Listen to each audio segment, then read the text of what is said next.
SquareHammer.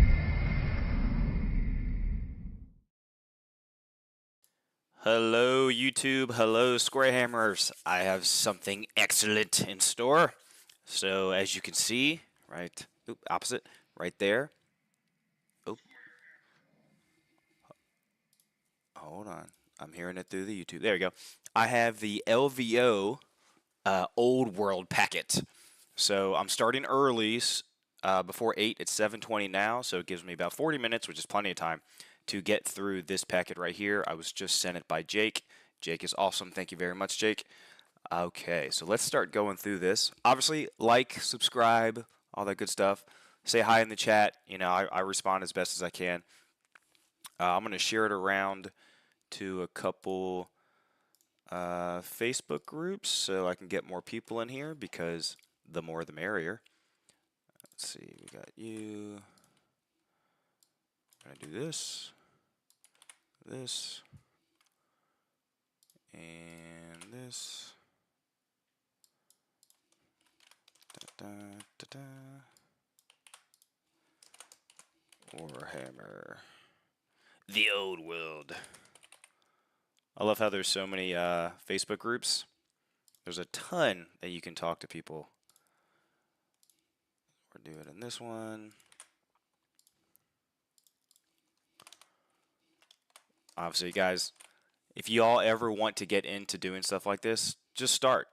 That's all it literally takes. You just start filming yourself, talking trash or hanging out with people. That's all it takes, guys.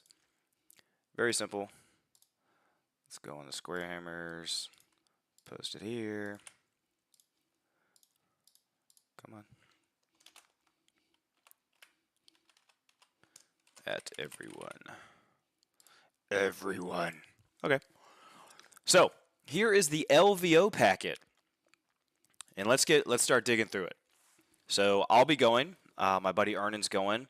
I'm not sure if Roger's going, but and then Ernan has a friend of his that's also going. So I think I'm gonna know real life people, probably about half a dozen of them, because some of the people that I played with at the Du Bois GT just a couple weeks ago are also going to be going. So that we've all been talking about, where's the packet? So thank you all for getting it out on schedule, as you said, on Monday. So it is at the Rio in Las Vegas. It's not on the Strip. I think it's like maybe 10 minutes away. But you have to have a comp badge. Blah, blah, blah. I'll let y'all read all this. They should be posting it here shortly. It should already be up, if I'm not mistaken. And all they have to do is link to it, so it should be cool. Oh yeah, FLG is the one that's doing this, so thank you, FLG. I've bought a lot of their mats before. No, this is not sponsored by them. This is me just giving them props for, you know, running events, which is awesome. Purchase your ticket, LVO. Here you can see if you need to talk to anyone. Here's the TOs, Dylan, Andy, both their emails if you want them.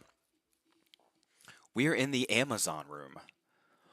All right, I haven't looked through this, so we're going through together, guys. And if you say anything in the comments, what's up, Roger? Good, I'm glad you're going. This will be excellent. I do have a room. I don't know if you have a room yet, but I do have one. If you need to hop in, I think there's 2 of us. Actually, I think I'm the only one in there. Ed might be in my room, but I'm not positive. So, registration's at 8. Round 1 is at 10. 3-hour rounds.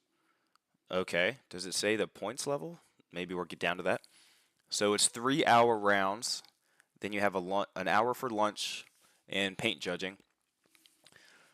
So I never really like it when the judging is during lunch, because if you have a lot of models, or like you lost all your army, just got like waxed or something, you have to then reset up everything, and that just eats into your lunch. But with 3-hour rounds, you at least have enough time to hopefully finish your game, and then have enough time for lunch, or at least like a snack or something.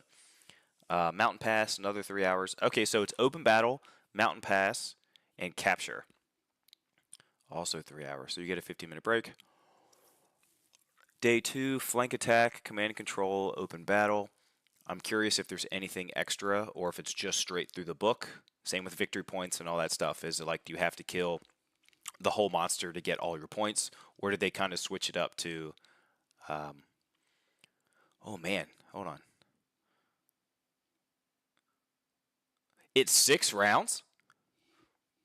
I definitely missed that. I thought this was just a 5-round event. It's 6? I'm okay with that. 6 is great. Oh, I'm going to be so tired. Ugh. Okay. 5 rounds is tough, especially with 3-hour rounds. So if you finish your games quickly, which can definitely happen in the old world, you're going to be doing a lot of sitting around. Well, at least you have a lot of time on your hands, which then you could at least walk around and see the rest of the event, which is cool. Because I have several friends I think that are going to play 40K as well, so I'll go see them if I can find them. I'm sure it's going to be huge. Let's see, awards not till 9:30. Oh, and then on Sunday they're actually doing a doubles event, and that comes with your ticket, if I'm not mistaken. I think if you are, so actually that means I can play this now. So if you're looking for a doubles partner, there you go. I can play. So each general, blah blah blah blah. I was planning to fly out on Sunday, but I'm not flying out till Tuesday now because that's the only direct flight. So I'll have a couple extra. I'm getting there a couple days early, and I'm leaving a couple days late. Why? Because you're going to Vegas and you want to see Vegas. All right. Intro, hobby, sportsmanship, and generalship. Okay. Excellent. So they're doing it the way that I like it. So they are use differential scoring, but wins is more important than the differential and your total battle points. Because I think it's more important to go 5-0 and have 80 battle points compared to someone who went 4-1 and has like 81 or higher. Because the 5-0 person won all of their games, which I think is more important than, more battle points. But that's just me. It's just the way I like it. So, best overall, total number of wins, sportsmanship, and hobby scores. Okay, so that's like what used to be called Renaissance Man, or whatever. That's good. Best overall, best general is most wins and then differential scored, followed by strength of schedule. Cool. Best sportsmanship. I wonder how they'll do voting. Maybe that's down here. Highest appearance, so that's usually best painted. But I guess highest appearance is probably taken into account display board conversions, as this does say best conversions. Cool. So if there's a whole army, a whole converted army, you could easily win best conversion. So knowing all these things does make people change what they're bringing to an event. Because some people they're not trying to get best general. They just want to bring the coolest or prettiest looking army they can. So they aim for. Hopefully everyone tries to aim for best sportsmanship, but best army and conversion, there's ways to do that. Okay. Oh, what's it say? Players will be judged every round. Also vote for the favorite. Okay. Now I don't know if that means for best painted or if that's only for like best sportsmanship. And sorry if I do cough a couple times. I have been sick for the past couple days. All right, 2,000 points. Mercenaries are allowed, but no allies. All legacy armies, all arcane journals. So that means special characters are allowed so far. Unit selection is 0 to 6 for core, so you can spam core, and 0 to 3 for basically everything else. Whichever is fewer.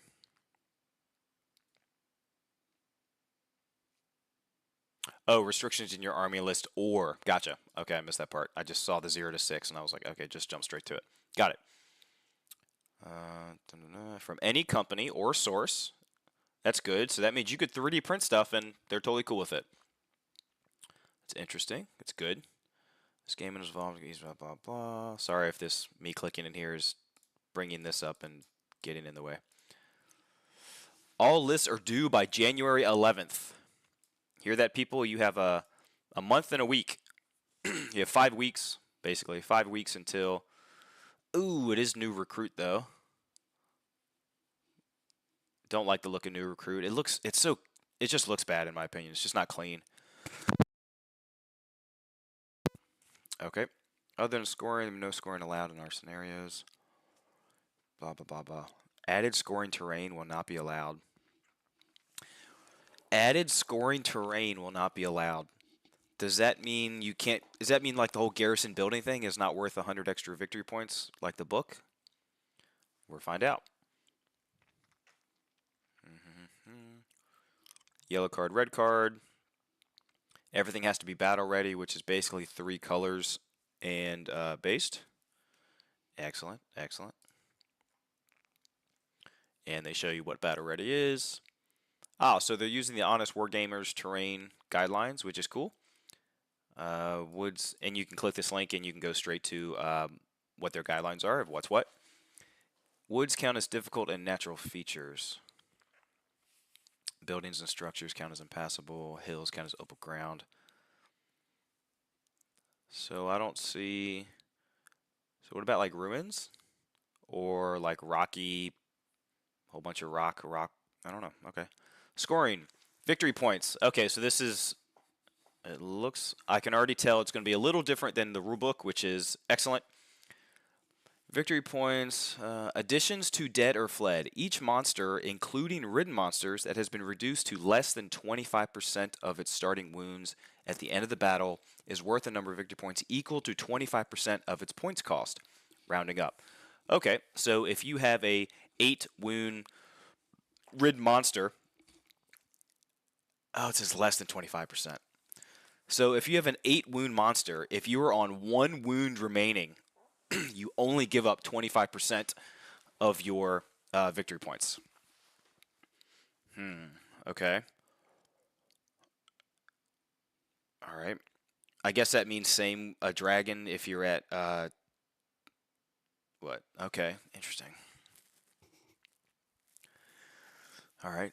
So when you read stuff like that, that makes people change their lists. Sometimes it's just like whatever, people just want to go and have fun and play with what they got. But you can be gamey with it, and I don't see anything else when it comes to units. So it seems like units of, let's say, 4 Dragon Ogres, you still have to kill every single Dragon Ogre to get any points from that unit. All right. So if the Green Knight has been killed or fled from the table, but later returns using Aura of the Fae, and is on the battlefield at the end of the game, the opposing player receives a number of victory points equal to 25% of its points cost. I think the Green Knight is 275. What's a quarter of 275? 50 is 200 plus another, or sorry, not 50, like 60 something? Hold on. Calculator. 275. 68. Rounding up. So you get 69 victory points. If you kill the Green Knight, but it's back on the board by the end of the table, you get 69 points for it. Okay. Monster Slayer. If one or more enemy monsters of T6 or higher, that's important to remember, including ridden monsters, is slain, has fled off the battlefield, or is fleeing. Oh, okay. So if you kill a T6 monster or higher, you get an extra 50 victory points for that monster. That's good. That's kind of trying to cut down on the monster mash that is the old world. You know, LVO, I might steal that and put that in a packet. I like the extra 50. I think that's fair. It's basically like getting another banner. And I don't know if it'll sway games, but it might. It might, so that's cool. It might make you be a little bit more reserved. Probably not, but maybe it will just for a couple games that are that squeaky close.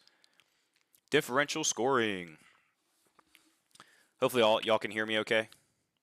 Everything's cool. Just make sure I'm good here. Excellent, excellent. Yes, yes. Let me go to YouTube. Make sure everyone can hear me okay. Now I got some viewers, blah, blah, blah. Say hi, guys. It's good for the channel. Okay, so differential scoring, 19. So every 100 points is the difference, which is basically what I did at Nova, I think. It's pretty close to the differences. Not bad. So it's going to be very hard for armies to get draws when you're 10-10,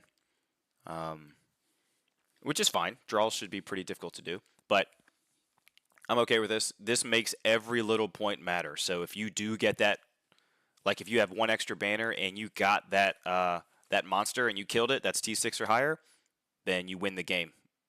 because you get a banner in that, so that's 11-9 instantly. That's pretty cool.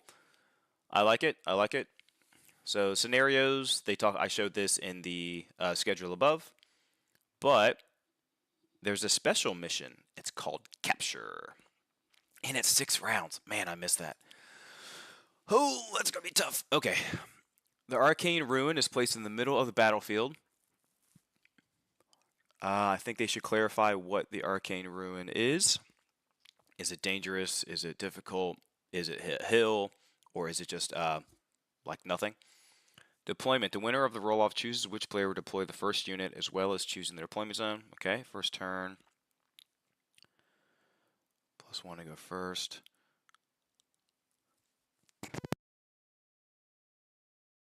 I didn't see if they talked about... maybe there's an FAQ when I scroll down. Probably. Because I'm curious if scouts count against you. Because rules is written, I think scouts count against you.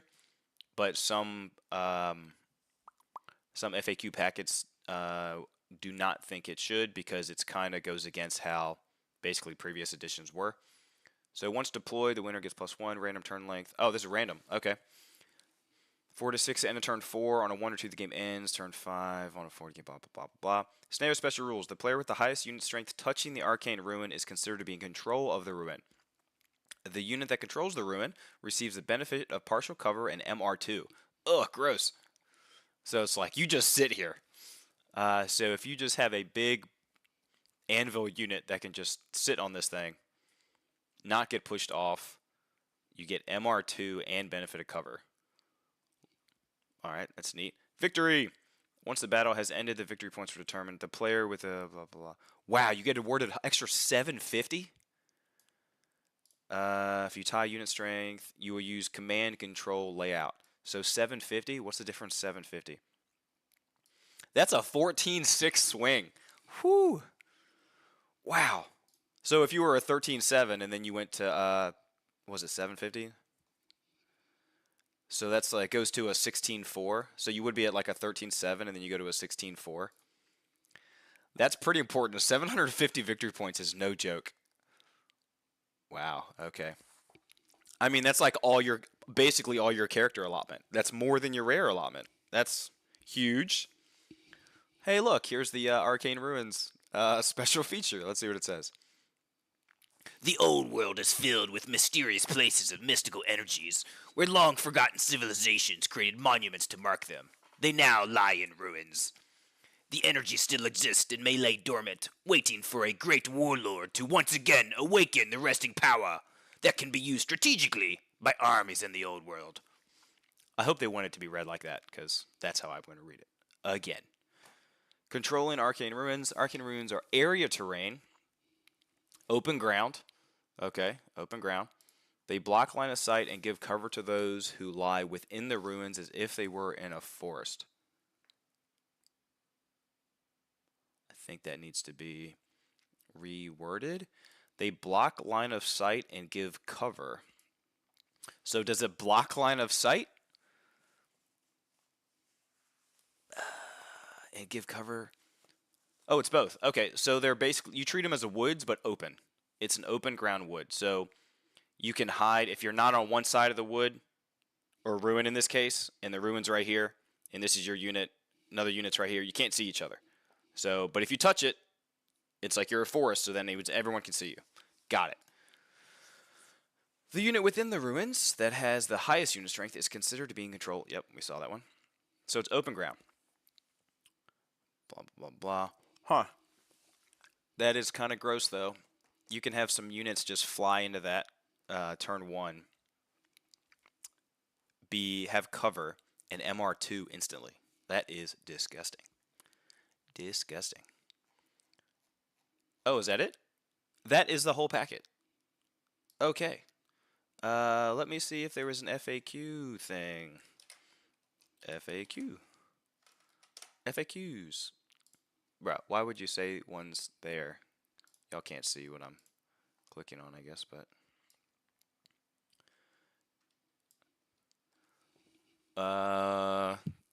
FAQ, format FAQ, blah, blah, blah, blah, blah. So I think this is it. I think this is the whole FAQ. So I hope that they choose some kind of either the Mid-Atlantic FAQ, which I prefer, or they choose the one that I've helped a little bit. Where is it? This one. You can see my name right there. That's me right there. But I hope they use one of these because this answers a ton of gray area rules questions that can come up in almost every single game. It just makes it much easier, one, on the players because then they don't have to argue and bicker, but two, it also makes it easier on the judges and TOs themselves so they don't have to come to every single table, etc. I do suggest, if y'all are watching, to choose one of these. I think the WTC tournament will be using this one. So maybe if you just want to hop on this one, totally fine. I still personally like the Mid-Atlantic one myself. This one has some rulings in here that I disagreed with. So what's cool about this one is these people get to, and some others, we get to vote and determine what ruling we think is right. And obviously the ones that I voted on and disagreed with, that's why I disagree with them. But that's okay. Everyone has their own opinion, and democracy wins the day. So that is it for the LVO. Excellent. So if you, let's see, how do you get a display board there? Need to start working on one? Roger, I have no idea. Since I am flying, I do not expect to have a display board, which kind of sucks because that's the only that's the only issue I have with huge conventions, because it crazy gives a boost, incentivizes whatever for people that are closer that can just drive to have a display board, so they get a huge boost to get best overall. But there's not much you can do about that. It's either you build a display board that's able to travel or you drive. And obviously, I'm not driving from Virginia all the way to Nevada, so I'm kind of out of that point, which is fine. It's okay. That's just, I'm not going there to try and win best overall. I'm going there to have a blast, meet some new people, and then hopefully start hopefully get a group of dudes who go out there every year and we just go have a ball. If I could aim for something, I usually do aim for best overall because I think I'm a pretty good general, but I'd rather have a pretty army on the table than have one that's not as pretty, but whatever. That's just my personal preference. Best overall, I like that. Obviously, who doesn't? Jeez. Sound more conceited, Blue. Okay. So that's it for that. Roger, if you're driving, I would make one. If you're not, well, there you go. So we're going to now, thank you, LVO. I'm going to start scheming list right now. Or not right now, but I'm going to start scheming list for that. So we can close this one. So first, let's talk about the WTC. This is going in December 15th. Oh, that's just a week or two away. December 15th and 14th, 15th. I believe it's in Germany. And it's either 10 teams or 11 teams of 5. So this is 5-on-5. It's very rare for fantasy. I think they do it in Age of Sigmar. 40K does it all the time with ATC, but WTC does it 40K too, or 5-man teams too. So it's basically, and we will get through this, it's 5 people. They each have a captain. Basically, they each roll off and they will throw someone out as this is our army, you have to try and attack, right? And then the other captain, the other team will throw someone out and fight that person, and then that person throws someone out, and it's just back. So it's all about countering armies. It's a lot of fun because usually your 5 players are on the same side of the table versus the other side of 5 players, and it's just a lot of fun. It's really a blast. 5-man teams or even 8-man teams, I've never done one, but 5-man team events are some of the best events you can go to. So, let's see. We got WTC map pack. This is showing all the types of terrain. If y'all need me to zoom in, just let me know. Actually, I got 15 minutes. Should I start talking about WTC or should I keep going about LVO? Viewers, you tell me. I did say 8 p.m. for WTC, so I don't want people to miss it, but I guess they could, I don't know, go back. Thoughts? Thoughts? I know y'all are here. So, that's okay. Let's see. So you can see the terrain. They have predetermined layouts, which is cool. It makes it easy. Then you can like kind of have a game plan before you even go to know on which map how you would deploy versus certain armies. There's a ton of scheming. This is a lot more in depth than just singles, especially when you know the terrain. And you almost know the 5 armies that will be there, or per team, almost. So here's one of the layouts, map number 1. Let me zoom a little better on it so y'all can see the whole board. I want y'all to see the whole thing. Make my head a little smaller. Good to go. Alright, so that's layout number 1. Looks like we have difficult ground, impassable. I'm not sure what they're considering a field. Shouldn't be difficult probably, but at least gives cover. Looks like a hill, a forest, and a water. It is water. It is dangerous. Oh, they actually have dangerous terrain. The ruin is dangerous. It is impassable. High linear obstacle. Okay. That's layout 1, and you can see they have all the deployment zones laid out. So here's battle, or open battle. Here's the one where you're 9 inches in from the flanks, and then here's the corners. Cool. Okay. Nice system. Here's map number 2. And all these links, they're all available. Y'all can all find all of these links on the WTC website. So y'all can download this. You can start practicing for like just random events, or if you're trying to run an event, you can take these packets and literally just run it straight from here, which is awesome. It takes a lot of the hard work of actually trying to come up with packets. So this is cool. Whoa, that one has 8 pieces of terrain. This one has 6, 7. I mean, this one has 8 pieces of terrain on it. Holy crap. Let me see what the building is. The castle. Is it garrisonable? No, it's impassable. Okay. Because in the rulebook, it says if you garrison a building and you control it at the end of the game, it's an extra 100 victory points. So I was curious if they had that. Okay, I'm guessing this is when you have the angle deployment from the blue right here, these corners. Passable. Alright, so there's the packet. That's pretty quick and easy. No worries. Let's go through that right quick. Let's see. Then we have the event pack. Okay, so this is describing the rounds. Open battle, flank attack, meeting engagement. Wait, round 1? Round 1, 1 and 2. I'm guessing round 1, 1 and 2 are the first 2 people that get selected. They each do an open battle. And then, for example, in round 2, the first 2 people that get selected are doing flank attack. Okay, I'm guessing that's what that is. I'm sure it's described later. Oh, look, it's right here. When doing the Baron scenarios, we'll be known for the respective matchups in advance. Haha. So I assumed correctly. Woohoo. Is anyone working on anything? Anyone hobbying while I'm just talking my brains off? I have a cough drop in because I've been coughing, so sorry if you see me moving my tongue around. Oh, that's it. No, it's not. Okay. Optional rules. Every row will use maps 1 through 5, the guidelines, blah, blah, blah, maps. Whoa, that's cool. The maps will be printed exclusively for this event. The first 50% of teams that fully paid for their event ticket are allowed to take a set of 5 different mats home with them. Wow. That's cool. If y'all are going there and you haven't paid yet, do it now because you might get a free mat to take home. Because obviously there's 5 players, 5 mats. That's awesome. That's pretty cool.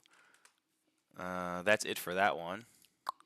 So here's the list. Do y'all want to see the list first, or do you want to see the tournament packet itself, which talks about all sorts of things? I think we're going to start with this one because I said so. How about that? Rules pack, rules guidelines, what you need to bring, dice rulebook, journals, blah blah blah, printed lists, tokens. Yes, please remember to bring your painted and assembling army, including movement trays, because without movement trays, that's what they used to do. I think it was third, maybe even fourth edition, but I know in third edition there weren't movement trays. You moved each model individually, even if they were in a block. Let's see, talking about painting, army comp, WYSIWYG. Let's see what it says. All miniature as well as 3D printed. So even WTC is allowing all miniature manufacturers and 3D printing. That's great. Appropriate base sizes. Models represent appropriate weapon. At least 51% of the models in the unit should represent the appropriate weapon and shield option according to the army list.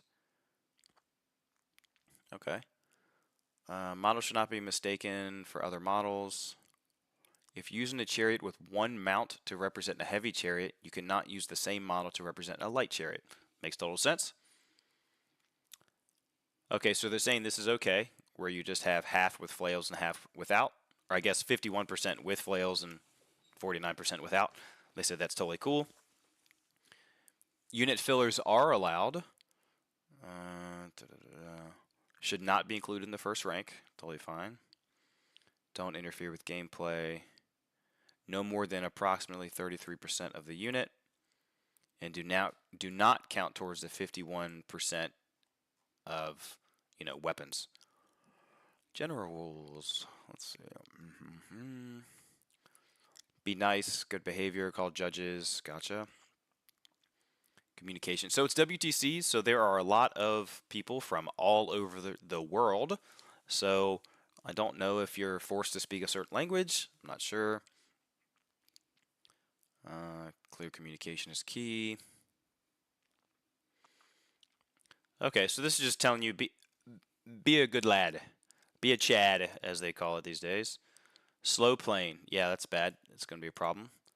Hopefully not. Cheating, unsportsmanlike conduct. We don't need to get into that. Y'all can read that yourselves if you're that interested. Markers, dice rolls.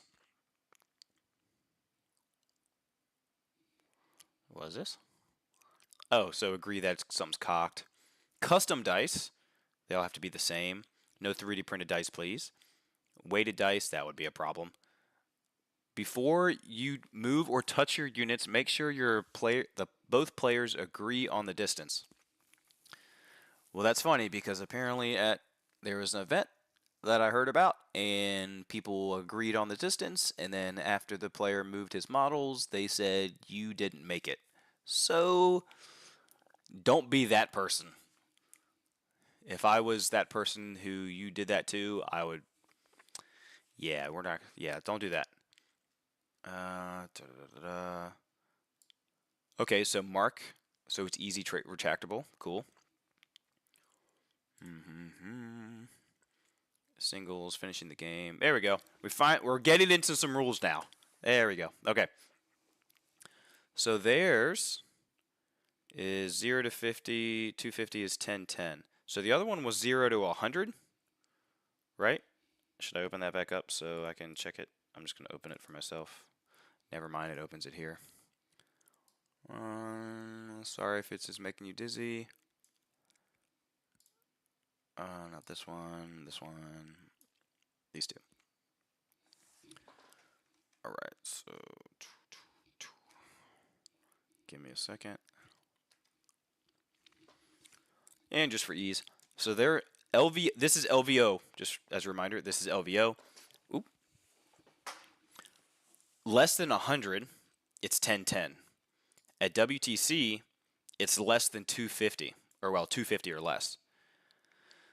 So that's a big difference. It's a big difference. Greater than 1600 is a 20-0. At LVO, it's greater than 1900. So that means, in terms of LVO, you have to utterly destroy, basically table your opponent to get a 20-0. At WTC, they can have a quarter of their army left. Sorry, a fifth of their army left. Okay. I mean, I'm cool with either. I don't know which is better, which is worse. It's really like dependent. But I guess for whatever reason they wanted to do this one, and that's cool with me. It's whatever. Interesting. All right, back to LVO. Just wanted to show you all that one real quick. Let's make.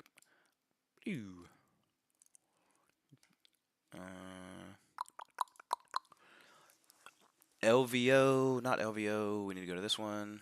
Shrink my head a little bit. Bloop. Back to WTC. Winning the tournament.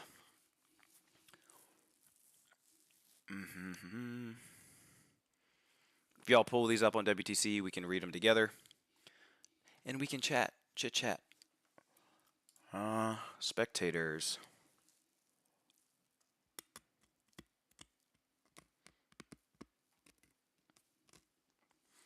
Communication with spectators around the table in other languages than English or a language both players can understand can be seen as attempt to cheat. So just talk in the languages other than not English. You should be fine. Team tournaments. Coaches give short commands of what to do, but not how to do something. Perform the pairings. Consult. So like I said, you do get a coach. I guess they're doing a coaches. Okay, so this isn't a team captain. Each team has 2 coaches. You don't have to have a coach. One of the players may act as one. So you could show up with 5 people and 2 more as your coaches. That's cool. Or so that means the coaches can like walk around and do a short thing like yes, charge there, don't charge there, or wheel in, get out of their line of sight here, stuff like that. It's actually more advantageous to have a coach not on the team because the players really need to be focusing on their games because this is WTC. So it's better to have at least one coach walking around and stop a game where you think someone's cheating or unintended mistakes, but also giving tactical advice. Not how to do it, but just say, charge there, or whatever. Oh, hold on. They're allowed to give generic advice like play more aggressively, but not to get specific. Place that unit here to defend your war machine. Okay, so could you just say, defend your war machine?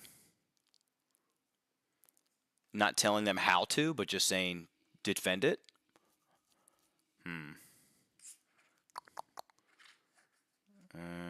A coach is not allowed to consult with the same player more than once in a game, even if they did not use the full 3 minutes. Okay, so you can have like a little aside with a player and be like, hey, be sure to do this, blah, blah, blah.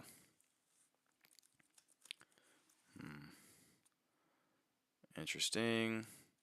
I like that. It's cool. Okay, so here's the sequencing. If you want to, you can pause this here and read this. I'm not going to read all this through. That's a lot. Step 2. Wait, they have 8-man teams for Old World? This might just be copied and pasted from 40K. I thought they only had 5 teams. That's okay. Judge pack. All right, I think we're ready to go on the army list because all this is just blah. Stalling, penalties. I am curious what a green card? You get green cards? Oh, it's a first stage of okay. So it goes green, yellow, red. I'm surprised there's a green card. It's a weird thing. But you will be banned.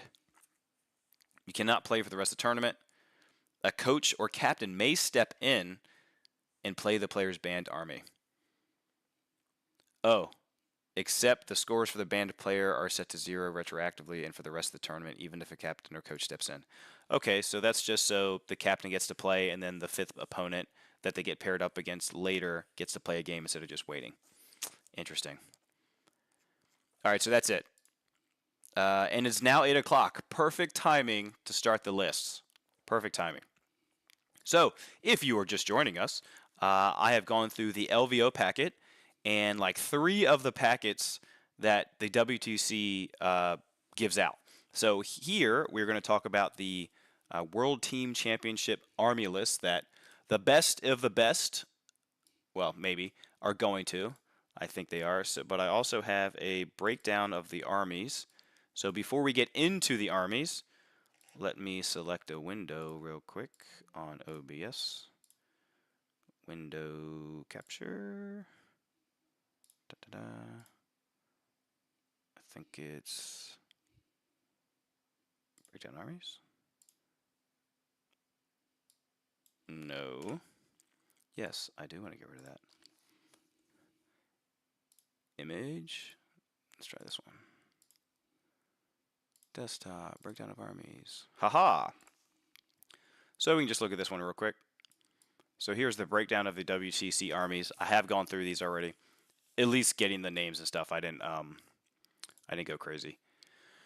So, Beastmen. There's 4 Beastmen players, 8 Brett players. I wish I ordered this. Why didn't I order this? By quantity. Whatever. I guess I just did it. Whatever. Who cares?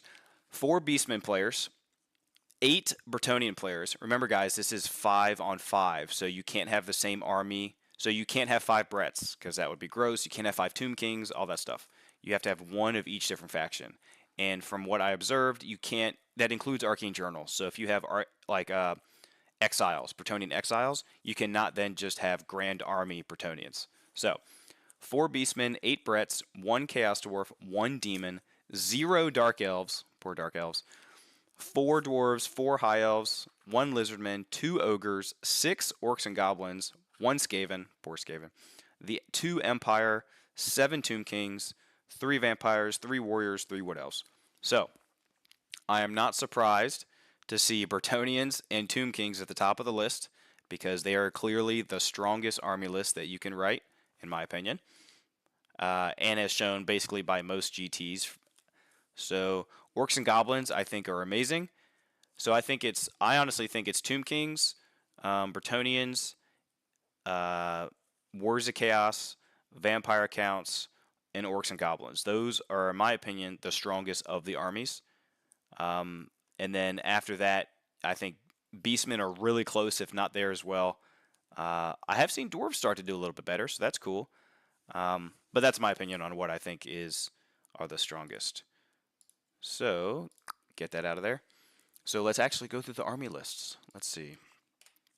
First up, so I'm going to have to zoom in and change some stuff. This is the army of... Give me a second, fellas. Dice Block. This is the team name. I'll shrink myself, and I'll zoom in on these lists for y'all. Oops. I'm going to close all these. Don't need this one. Don't need LVO. Don't need the maps. Don't need the event pack. Here we go, lists. Dice Block. Crashy. First, he is running the Mortuary Cults, Tomb Kings. Alright, let's see what he's got. He has a High Priest, I'm guessing on the Dragon, because he's that expensive. On a Dragon, yep. Level 4, Illusion, Serpent Staff, Lore Familiar, Talisman of Protection. So he's going to get Doppelganger. Probably Column of Crystal. I can never remember the name of the one where you can't charge. I can't remember, and you minus your movement. I can't ever remember the name of that one. But he's going to have those 3, and it might take the 4th as... so he has Doppelganger, can't charge, Crystal, and probably the Tomb King one. One of his Tomb King ones. So he's just going to run up, Doppelgang someone with the Serpent Staff, which is... it's basically a great weapon. So it's +2 strength, -2 AP for 2d6 hits. He's going to have a 4-up, 5-up, 5-up, 4 from the full plate, and then 5-up armor, or 5-up ward, and then a 5-up regen, just because that's what they have. Then the Mortuary Priest, that you have a BSB, really cheap. Elementalism, so he's got 2 of these, and one is his BSB, the other is his Poison Giver. I'm guessing they're both going to go into the Skeleton Archers. I'm guessing he's hoping for the teleport spell, Travel Mystical Pathway, because you want to be able to teleport 56 archers with poison and poison somebody. He's got a unit of 2 swarms for the Mortuary Cult stuff to sack their wounds to get a bunch of plus to cast. Then he's got 6 Boshopti. Those things are cool. They always hit on 4s. I think they're strength 6, AP 1, Armor Bane 1, multiple wounds 2 with the champion. I don't think the champion gives him an extra ballistic skill. I think it's just an extra attack. 2 Tomb Scorpions, because you are required to take it. And triple Necrosphinx. Gosh. So this is where it's funky when I see lists like this nowadays. It's really strong. Don't get me wrong. It's what they want you to run in the old world to be the strongest you can do. But it just feels it's just like not fantasy to me. And this is me griping. You have 4 flying monsters that are all T6 with at least 6 wounds, and yeah, I don't know, whatever. It's really strong, and I think he'll do really well with it because, as people show, Phil does really well with it. But it's you just run them all forward. Turn 1, turn 2, you charge. They can't handle that many attacks, that many stomps, that much killing blow, that much monster slayer, that much toughness 6 with all 5 up regens. Armies can't handle it, so you just rush it forward, and there you go. Next, Tim Wallner, Fishburne. The Dwarven Mountain Holds. Looks like it's missing. That might just say Fishburne again. I'm not sure, it's cut off. But he has a Runesmith with 2 runes of spell breaking, so 2 auto dispels. He has a Thane BSB with a Master Rune of Grundy, which I think is the ward save for your unit, and everyone within 6 inches also gets a ward save. Great weapon. Oh, he's on Shield Bearers. Okay. He's got the Master Rune of Grommel, so he's got a crazy armor save, Rune of Stone, and 1 Rune of Preservation. So he's going to be tough to kill. And then another Thane. Okay, so and he's got the exploding. That's cool. He's got the lots of shots that explode and are flaming and easy to hit. That's cool. I like it. It's kind of like you have the shotgun dude, or I think it was Warhammer Online. Was that the cinematics where they have the where do I rate Wood Elves, Fred? I'd say sadly Wood Elves are pretty low. It really depends on the comp, but I don't think there's any comp here. It's just free reign, whatever you got. So if you're doing win-loss, they're not awful, because if you just win by 1 victory point, you win the game. So you can do a lot of denial and just run away, pick off like a couple points here and there, and just run for the rest of the game. But when it comes down to you have to kill 1,500 points to get a major victory or whatever, it's very tough for them to do. They are required to have a Forest Dragon, basically, if they want to compete. It's tough for them. It's tough. But it always has been, because I think Wood Elves still remain you have to be very tactical with them, because they're very unforgiving, because all their stuff's so expensive and they don't really have saves. But back onto this. A brick of 31 Rangers. That's his entire core. 31 Rangers. Heavy armor, shield. So he gave them everything. Gave them the crossbows, the throwing axes. He gave his champion the a brace of pistols and Rune of Courage. Does that let you re-roll a failed break test or something? Rune of Courage. I don't remember what that one does. Sorry, I need a drink.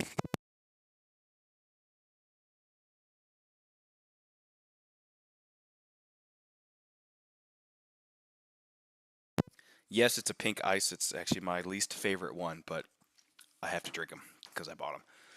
All right. What else? So he's got 31 Rangers, a nasty tanky Thane, a Break Your Spells Runesmith, and another shooty Thane that's just going to probably be in the Rangers. That'd be cool.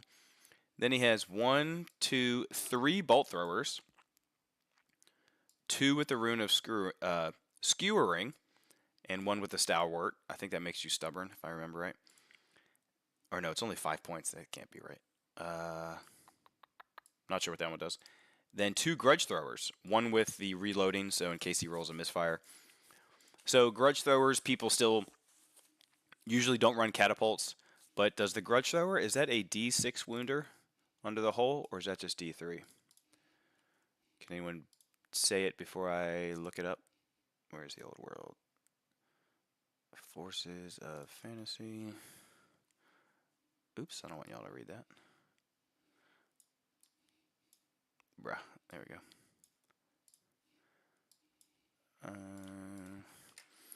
Grudge Thrower.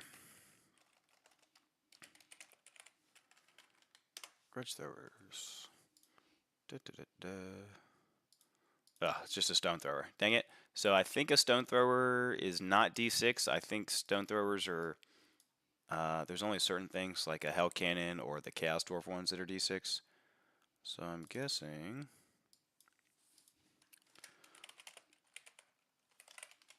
Stone Thrower. D3 plus 1. Okay. So I'm surprised he took that instead of just more cannons. The meta right now is monsters, so I think a cannon has a better chance of hitting. It's still AP3 under the hull, which is good. You can shoot stuff that's at least hiding. Not awful, but I don't know. I'm surprised he took that other than the other one, but that's just me. All right. Hello viewers. Please like and subscribe. I would greatly appreciate if you could like the stream. That helps me out. Okay, Grudge Thrower. And he's got, let's see, 1, 2. Okay. I can see why he doesn't need the cannons, because these are the cannons. So he has 3 Bolt Throwers, 2 Grudge Throwers, 2 units of 5 Iron Drakes with a Trollhammer Torpedo, and a unit of 17 Iron Drakes with a Trollhammer Torpedo on the champion. That is a crap ton of Iron Drakes. And it's exactly 500 points. So that is a gun line, folks. That is a nasty gun line right there. 31 Rangers, so he's got 31 crossbows, 3 Bolt Throwers, 2 Grudge Throwers, and 3 Trollhammer Torpedoes with 27 Iron Drakes. Ugh. I don't want to walk towards that. That sounds awful. Oh, and they're drilled. Ah, I like that. That's fancy. That'll catch some people off guard. Okay. Nice list. Nice list, Tim. I like it. Gun lines. Ugh. Remember, guys, you're going to see lists that are super skewed here because since you get to choose bait, you almost get to choose your matchups. If you know that this list is going to destroy this one, you just need to 20-0, or I'm guessing it's based off win-loss. I can't remember, even though I already read the packet. Hopefully I talked about it in the other one. If you go 3-2, your team wins that round. So I assume it goes based off wins first, and then how like tiebreakers are the scoring. So Fritzy, is it not showing the whole thing? It's not. 1 second. That's as far as it goes. All right, well, we're just going to have to deal with that then. We have Kingdom of Brettonia. He has a Duke, so it's not Exiles, so I'm guessing that's because that says that. He has a Baron with an Ogre Blade, the Grail Vow on a Royal Pegasus, as you do.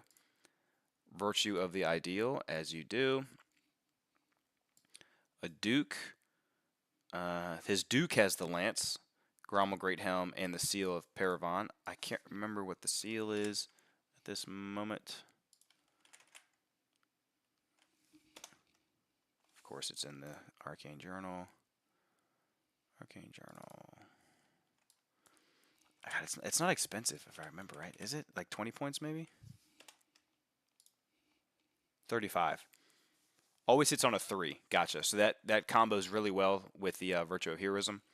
And I remember, so you're always hitting on a 3, and you have Killing Blow or Monster Slayer. So good combo. Got 5 attacks. Just need a 1/6 to go through and splat. Then he has a level 4 with Battle Magic with the prayer icon. That gives you is that the +3 to dispel range? Is that one? I can't remember at the moment. So many magic items. Bruh. Ah, yeah. So it's +3 to dispel range, and you get a +1 to dispel hexes. So remember, it's just hexes, people. Just hexes, not magic missiles or anything else. And the ruby ring, so they're going to be no lore familiar though. So if I was to play Brett's, the extra dispel range is nice, but I prefer to have the lore familiar because I just want to have double move with a whole bunch of Pegasus, or I want to have double move. I want to have Fireball, Pillar of Fire, and the 4th one is usually like the lore specific for your army. It's just so strong. Mounted Knights of the Realm, unit of 8, a potion of full hardiness. I don't know why he did that, because it doesn't the whole majority of the unit have to be ITP to be considered ITP? Isn't that right? Someone confirmed on that for me. No delta points, 20, 0, and so on. It's capped at 65-35. Cool. Tim still has to paint those dwarves. Crashy.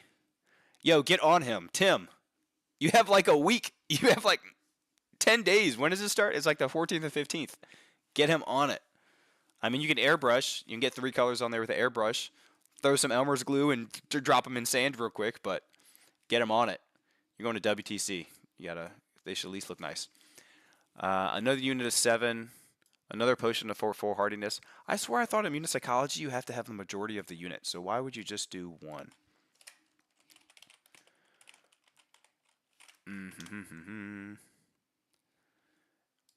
Unit psychology.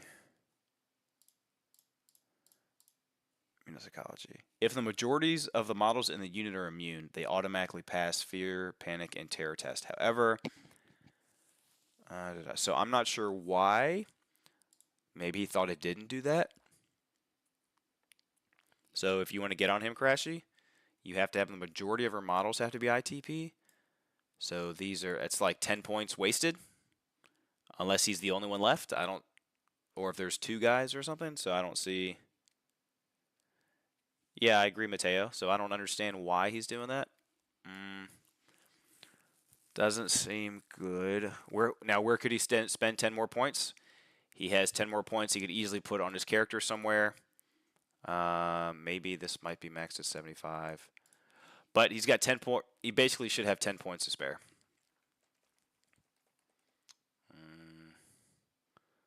Already have skirmishers. That's basically, you know what? Instead of giving the 2 potions to these guys, you give both of the bowman musicians in case they run away. That's what I would do. But too late now. I believe these lists are sealed and you cannot change them. I legit didn't look at his Brett list. I was busy with Tim. That's fair. Pegasus Knight. So he's got 5 Pegasus with the banner of Chalons. Is that the one that you can't stand and shoot versus... where is that one? Bruh.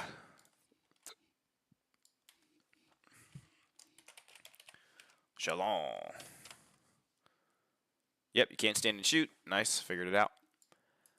I've read all these armory books, so I know most of the magic items, at least the main ones that are taken. So 5 Grail Knights. I'm guessing the Prophetess might go in here, but they already have magical attack, so you don't really need it. But then she is protected really well. I'd run her by herself.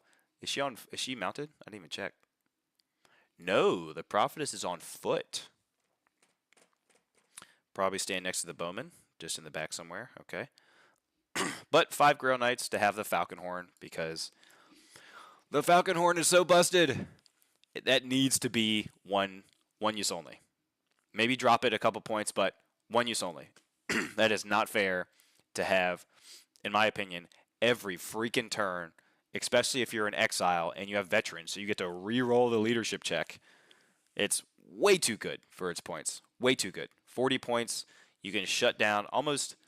What percentage of armies do y'all think have something that flies? Every Tomb King player. Every Vampire player. Not every Wood Elf, High Elf, but they all have dragons, mostly, if you're like top tier tables. Every Brettonian. I don't think there's an army that's at a top tier table other than Beastmen and maybe Demons, but I said top tier table. So, but Brad does really well with his Demons. So 90% of the armies that are top tier have at least 1 flying unit on the table. So if that Falcon Horn can just say, F your unit the entire game on a leadership 9 in this army or a leadership 8 in rerollable in the other ones, is too good. But great list, very strong. I think the only thing I'd say about it is the potion of full hardiness, but that's only 10 points because you put it on 2 guys, so it's not a huge deal.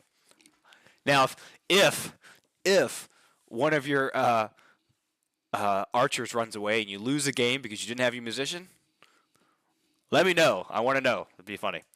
Okay, so then we have, I can't read his name because it's Sven. Y'all can't see it either. No wonder. Oh. Sven. If I do this, zoom in a little bit.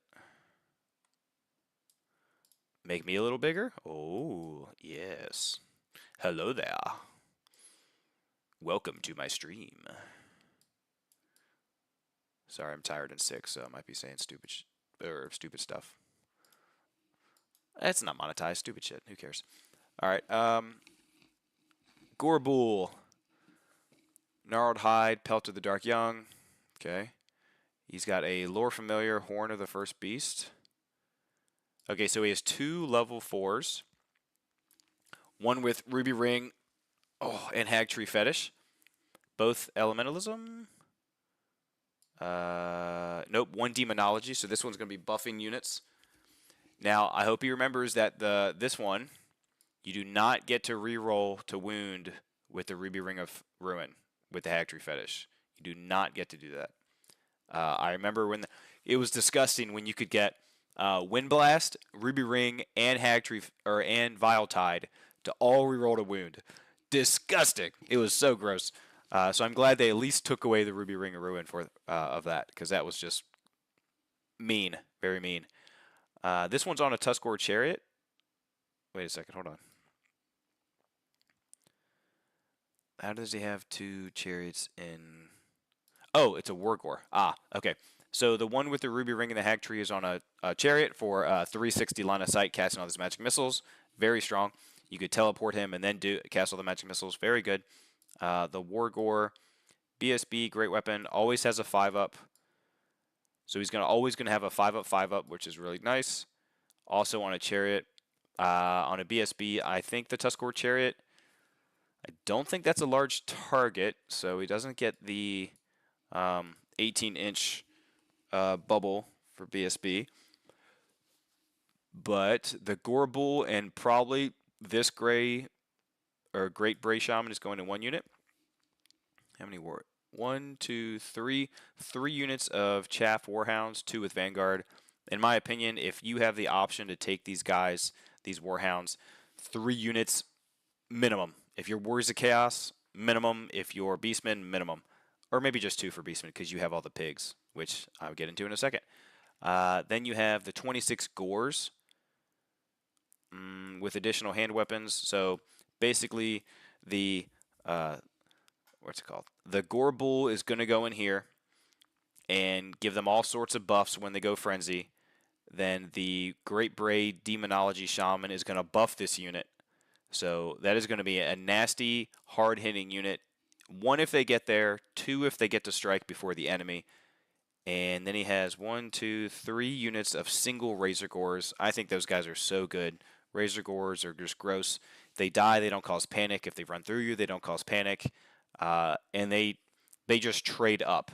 If they make the charge, they just trade up. So if I'm not mistaken, Gores. So this was one. I don't know what the packet says. But before, I don't even think even GW clarified it in the FAQ. Please let me know if they did. In the Ravening Hordes, Gores. So, Gores just have the special rule Skirmisher. In the rules, it says a character can only join a unit of Skirmishers with the same sub-unit type. So, it was being ruled, it was and then wasn't, it goes back and forth depending on where you play, that a Gorbool, which is a monstrous infantry, is not a Skirmisher and is not the same unit type as a Gore. A Gore is regular infantry. So some people were allowing the little Minotaur basically to go into don't let him hear me call him a little Minotaur. Go into the Gore unit. Some places were not, because it's not the same unit subtype. It didn't say skirmish formation. It just says skirmisher. So Gores have the rule skirmishers. They also have open order. So it's semantics. Does GW want you to be able to put him in there? Probably. That seems like the point, to be able to go in open order and put him in there, right? It seems like what it's supposed to be. And I think I may have discussed that in like previous videos, maybe, whatever. And then the 10 ungores that you have to take with short bows, just because. So actually his other level 4 might go in here or sitting next to him for the lookout sir stuff, and just buffing up the 10 gores. Or sorry, 26 gores. He's got triple dragon ogres, great weapons, heavy armor, and a champion. And then 5 harpies. Great chaff. 5 harpies are great chaff. I think their movement 10 is great. And he's running a Shaggoth. Okay, usually don't see Shaggoths too much because they're very expensive, and for the same amount of points, you can basically, of that Shaggoth at least, with the blackened plate, so he's at least going to have a 2-up armor save. No, he didn't give him heavy armor. He just has light armor. Oh, sorry, the blackened plate counts as full plate. So, I think Shaggoth has +2 armor hide, just like the other ones. So he'll have a 2-up armor, a 5-up versus magic missiles and vortexes. Uncanny senses, I think that is +1 initiative. But for the same price, you get like 4 dragon ogres. So it's a hard sell for some people. 4 dragon ogres can be very unwieldy, especially when you already have 3 and a 26 gores. So like that's a lot of space. At least the Shaggoth can multi-charge with stuff, so not bad. It's still scary. I think it's like pardon me. I think it'll be strength 8, toughness 5 with 5 wounds, if I'm not mistaken. But good list. I like it. It's going to magic missile the hell out of people with those rerolls. And people are going to they're going to miss how strong that gore unit can be with all the buffs. Then we have some Orcs and Gobbos with Gregor. Gregor. I've heard it both ways. So we got Orcs. We have a Black Orc Warboss on a Wyvern with Trollhide Trousers and Talisman of Protection. So he's going to have a heavy armor shield. He'll have a 4-up, 4-up, 5-up, 5-up. Very good. Goblin Ognob with the Idol of Gork. That's the one I think. I don't know if that's the Dispel one or the extra cast one. But he's got Elementalism. He's got the one big boss Night Goblin on a giant cave squig. Then he just has another Night Goblin big boss, an Orc big boss on a Warboar BSB. Okay. A Weird Knob, level 4, Lore Familiar and Ruby Ring. Sounds good. Just a magic missile platform. Black Orcs and Core because you have to take them with the Black Orc Warboss. Wait, how big of a unit is this? 13? Is that right? Just 13. So 13 of them, and he gave them the big red raggedy flag, which is is that the +1? Is it +1 weapon skill, +1 combat res? Is that one?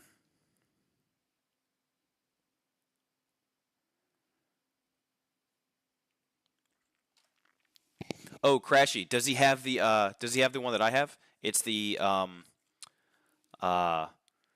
it's Kolek Sun Eater from Total War. Is it that one? I love that freaking model. I was really hoping for the Arcane Journal that they were going to bring Kolek.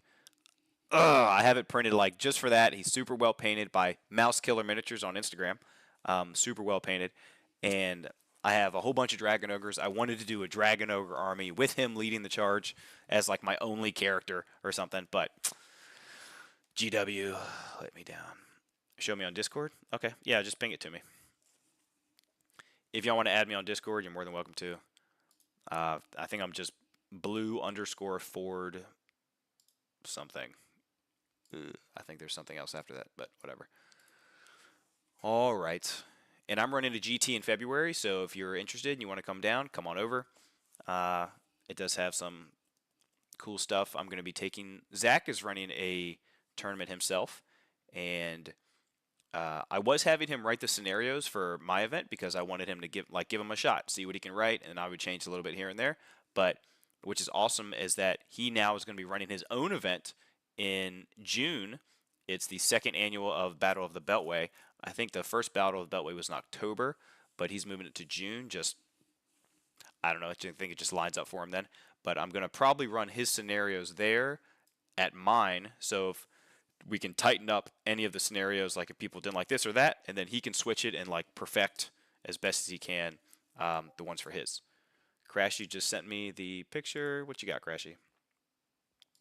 Oh, what the hell is that thing?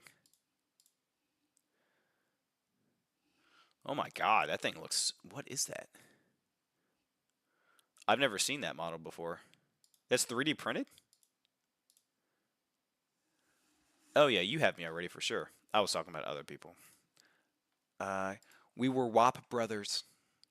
Warhammer's Armies Project. Ah, the good old days. What the hell is it? I'll show it to people. I assume people want to see this. It's pretty cool. Let's see. Image. Image number 2.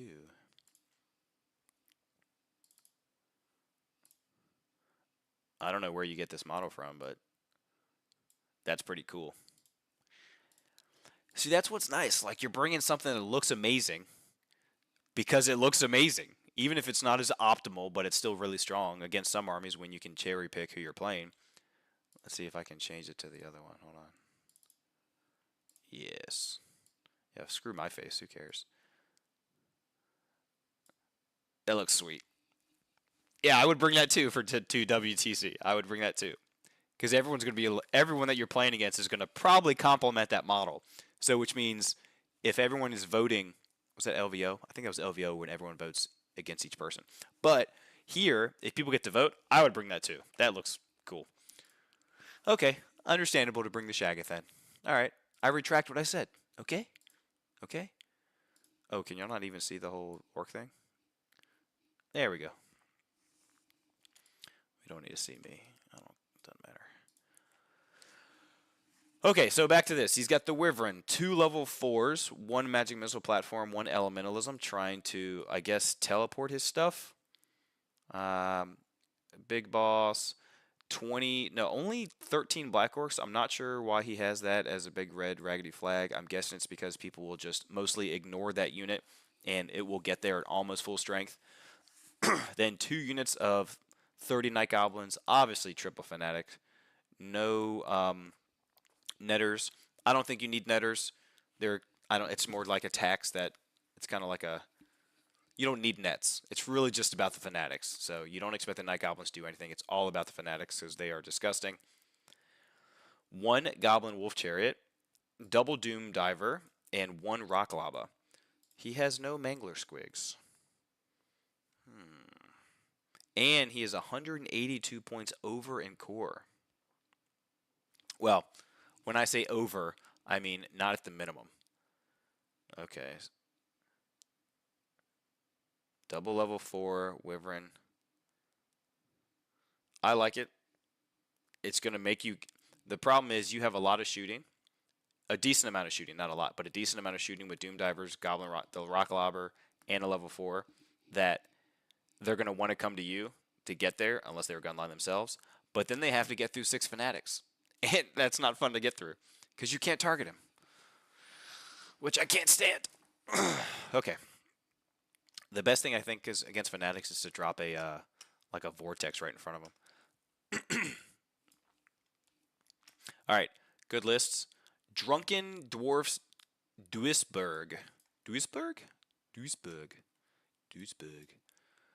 All right, we have first army, Orcs and Gobos. War Boss on a Black Orc Chariot.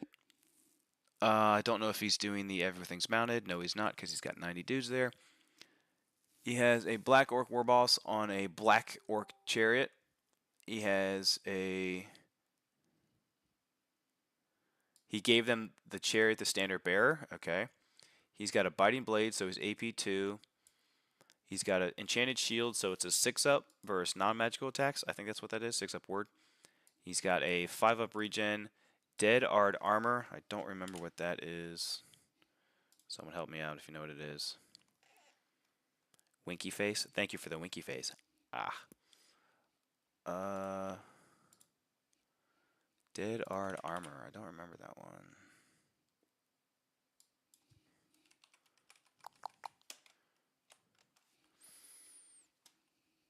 I don't know if I have the Arcane Journal of Orcs downloaded. Well, someone tell me what Dead Art Armor is, please. If you have that book, I would appreciate it to let me know. He's got a Night Goblin Big Boss with a BSB and Wallopa's one-hit wounds. He's got a level 4. See, this is why I don't like... I don't think this is new recruit, but I don't like how these are all stacked. Like, put a space in between these two rows. That's all you got to do. Just put a space somewhere. Like, make it very clear so it's not all like... But whatever. Night Goblin Odd Knob, level 4, Wog Magic, Idol of Mork, Fungus Wine.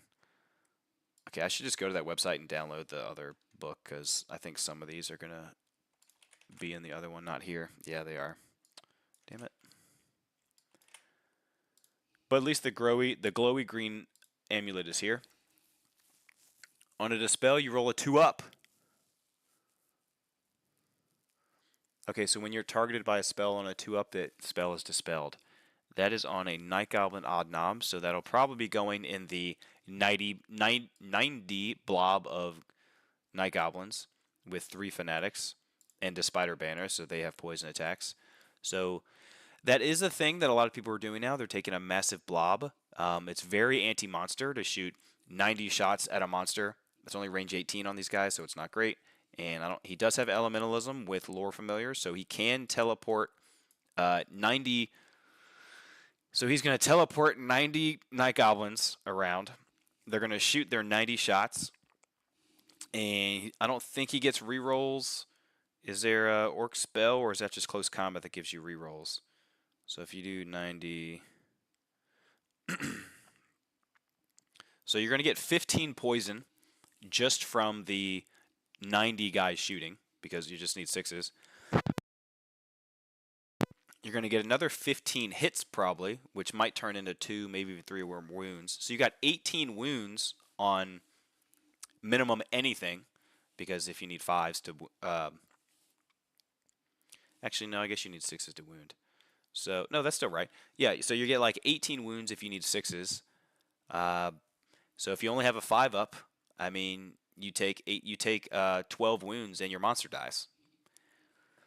If you have a 5-up, 5-up, 5-up, you take you pass 6, you pass another 4, so you're down to 8, and then you pass another like 3. So you take 5 wounds as a dragon, which is gross. And then take 3 fanatics at you, and if you charge me, I get to stand and shoot at you. So you basically kill a dragon, a black dragon with a 3-up. Or you would kill it if it has a 5-up, 5-up, 5-up. If it has its 3-up save or 2-up save, you might not kill it, but the Fanatics are a huge boost to get through that. So you could easily kill a Chaos Dragon with the 90 Night Goblins. Gross. A lot of people are doing stuff like that, especially Tomb Kings. So then another 30 Night Goblins with 3 Fanatics. You have a minimum size of Black Orcs for... to take the Black Orc boss on the chariot. You know what? I bet he's putting the chariot inside the Night Goblin mob, because you're seeing a lot of people do that now too, which I really dislike. I don't like that you can put a chariot inside of a unit. It's just so unique to the old world as a game. Fungus Wine is +1 toughness. Is that what that is, Mateo? +1 toughness. Thank you. 7 Squig Hoppers, double Doom Divers. Man, 2 Orc lists and there's no Mangler Squigs. I'm shocked so far. I really like Manglers. 95 points and they are disgusting. They're scary. They're very scary. But also strong. Okay. We have... It's going to take a while. It's going to take a long time. I'm going to stop at probably 10 o'clock, maybe 11 at the latest. Unless y'all start doing some crazy stuff in chat or something, then I'm definitely going to not do this for that long. I'm gonna lose my voice. Daniel, the Empire. Oh, someone messaged me on Discord and on Facebook. What's going on? Anthony, any chance LVO opens more tables or is registration done? I don't know if more tables will open up because if you watch Jake Jacobson, he's one of the big guys at LVO, talking about it seems like they're running out a lot of a space because there's so many people, but there's a great chance someone's going to drop because usually when you run events, you expect around 10% of people drop or can't show or planes get delayed and they can't, there's all sorts of stuff that can happen. So, Anthony, I would message them and try and get on a waiting list because there's a good chance. Now, obviously, if you're not close to there, which I don't think you are, it's usually not worth to fly all the way to Vegas to not be able to play in an event. So at least get on the waiting list. There's still a month and a half until the event, so people could easily drop until then. So just be sure to get on a waiting list. Okay, Daniel. We have a Captain BSB with a Dragon Bow. We have an engineer with the Hochland long rifle, an engineer with the grenade launcher blunderbuss, another engineer with a Hochland long rifle. So he's got 3 engineers. Okay, 3 engineers. Interesting. He has a level 4 illusion, lore familiar, Pegasus, talisman of protection. So he's probably just flying him around to say, you can't charge, putting a crystal in front of stuff so you can't see me to charge. Maybe doppelganger when he wants to charge weak targets, but if he doesn't get that doppelganger off, that's usually not a good option. But probably just stalling his the units he needs to from getting to his lines. He has 8 archers with scout, 5 knights. God, it's so hard to read. Pardon me. 8 knights, no stubborn and no drilled, and then 2 units of 10 crossbows. Okay, so the archers are just going to get in the way, be a nuisance. The knights are just going to be there to basically countercharge, maybe put a last couple wounds on something that needs to, and then crossbows just trying to chip away stuff too. 3 great cannons. Okay, oh my god. 3 great cannons, 3 units of 6 outriders, all with the no champion? No champion with the blunderbuss. Okay. And then 2 volley guns. All right, so I'm guessing a Hellblaster and a cannon. That is just a nasty gun line. That problem, man, I really wanted to make an Outrider list work with teleporting them around and doing the Cult of Uruk multiple wounds 2, because then their shots become multiple wounds 2. You put a guy with a Dragon Bow in there, and the Dragon Bow becomes multiple wounds 4. I was trying it so hard, but every turn it just got a little bit worse. We realized this rule got a little bit worse. I realized the Outrider guns are ponderous, and you can't teleport. If you teleport using travel mystical pathways, it counts as moving. So then your Outriders are still at -2 and multiple shot -3. So it's like, it's too much. If it didn't count as teleport, oh man, they kill like 4 Pegasus in 1 round of shooting, even if they have the ward save. But either way, but double Hellblaster, triple cannon, triple Outriders. So it is a lot of strength 4 AP1, 3 cannons doing what cannons do. I think Hellblasters are strength 5 AP1, Armorbane 1, range 24. And he's got 3 engineers to just babysit all of them. He's got a BSB on a horse, probably just, I would assume, in one of the Outrider units. Yeah, it's very strong. That is a gun line that you do not want to walk through, and he has enough chaff to kind of get in the way. Chaff meaning will be the, he's going to put a crystal in front of your face. He's going to tell your unit you can't shoot or can't charge and you're -2 movement.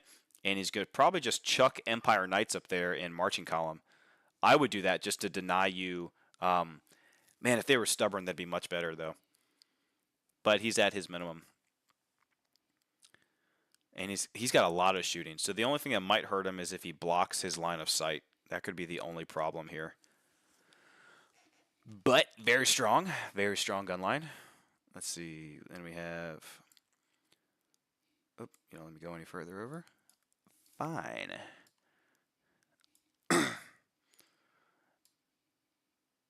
Want something done right? You do it yourself. Okay. Man, I've quoted that. I forgot his name, but I've quoted hit 2 of his movies so far. One was The Fifth Element. No, shoot. One was The Professional, and the one I just did was The Fifth Element. Okay. I don't know what's going on there. We have another Brettonian army. The Exiles. Exile Val. I'm sure I already know what this is going to be. But there's no BSB. Okay. So we have double Baron, Paymaster's Coin, so he gets to reroll to hit once. Now what's nasty about the Paymaster's Coin, it doesn't say when you have to choose to roll it. So you could actually roll to hit, and then you could choose to use the coin. I like that on my Black Dragon with the Ogre Blade. It's really nice. Baron, let's see, Virtue of Knightly Temper, and the Frontier Axe. Like, GW, why are you giving a better Ogre Blade, because it has an extra AP, for 30 points? I don't understand it. It's insane. There's no reason to do that. Exiles are already amazing. They don't need this, like, the best weapon literally in the entire game. But that's my... And I have so many points of Painted Brettonians. I'm just not using them because they're crushing so many events. It's just... yeah, okay. I won't go off. I almost did. But he's got the Virtue of Knightly Temper, so he's going to have Hatred and D3 extra attacks with the Frontier Axe. He does have a BSB. Okay, I just missed it. He has a level 3 Dark Magic. Why Dark Magic? Hatred, Frenzy. I think Dark Magic, you can teleport a character. And he has the Falcon Horn on... He has the Falcon Horn on the level 3. The Outcast Wizard doesn't have the Exile Vow, if I'm not mistaken, so he doesn't get Veteran. So why would you put the Falcon Horn on him? Because you can't re-roll it. Am I wrong about that? I think I'm right about that. Okay. Nuts. Hold on, let me go back to YouTube. Has anyone said anything? Looks like gunline list. Yeah, I saw that item and thought it was an error or something. Haha, compared to the giant blade. I know, Crashy. Like, why? What is the Frontier Axe doing there? Like, it is way too strong. They're just like, hey, we want to sell Brettonians. Here's the Frontier Axe. Take this axe and my axe. Crazy. But his BSB. So why didn't he just put the Falcon Horn on his BSB? He's got the points for it. And then he gets to re-roll it. I don't know why.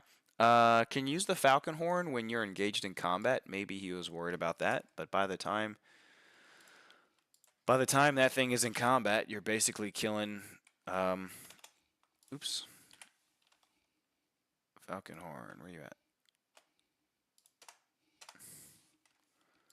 Where is the Falcon Horn? Is that in the main rulebook? I thought that was in...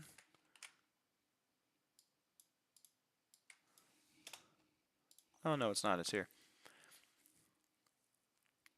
If they're not engaged in combat, they may use it. Okay, so I guess that's why he's doing it. But I hope he's not putting the Outcast Wizard in a unit with the Vow and then getting the leadership test reroll, because you can't do that. So make sure he's not doing that. It's just like how a veteran unit, like Ogres with the Maul Pot or whatever, you can't use their reroll per the FAQ. And I'll tell you, I will discuss one of my arguments about the Exiles, but I will continue. Let's see, 10 Knights of the Realm, full command, I think. Nope, just the Banner of Shallan, so no stand and shoot. another unit of 6 Knights of the Realm with Champion and Standard Bearer, no musician. And then 5 with Champion and Standard Bearer, no musician. And then 10 Peasant Bowmen, also no musician. So at least he went above. At least he went above course minimums. I've noticed that for a couple armies, which is cool. Now let's see what he does for Pegasus. He has 2 units of 3. One with the Errantry Banner, which I think gives you +1 strength on the charge. But does it make you impetuous? But you are impetuous. Okay, so make sure y'all know which one has the Errantry Banner. And then the Banner of the Zealous Knight, which gives you Vanguard. Okay, so this is my discussion with the Vanguard Banner. I will try and be as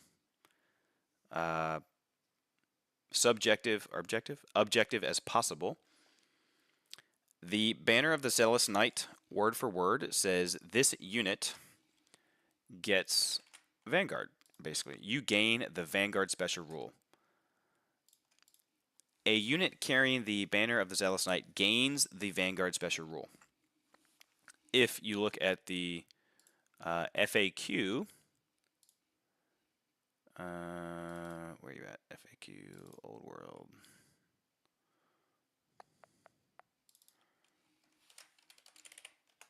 Vanguard.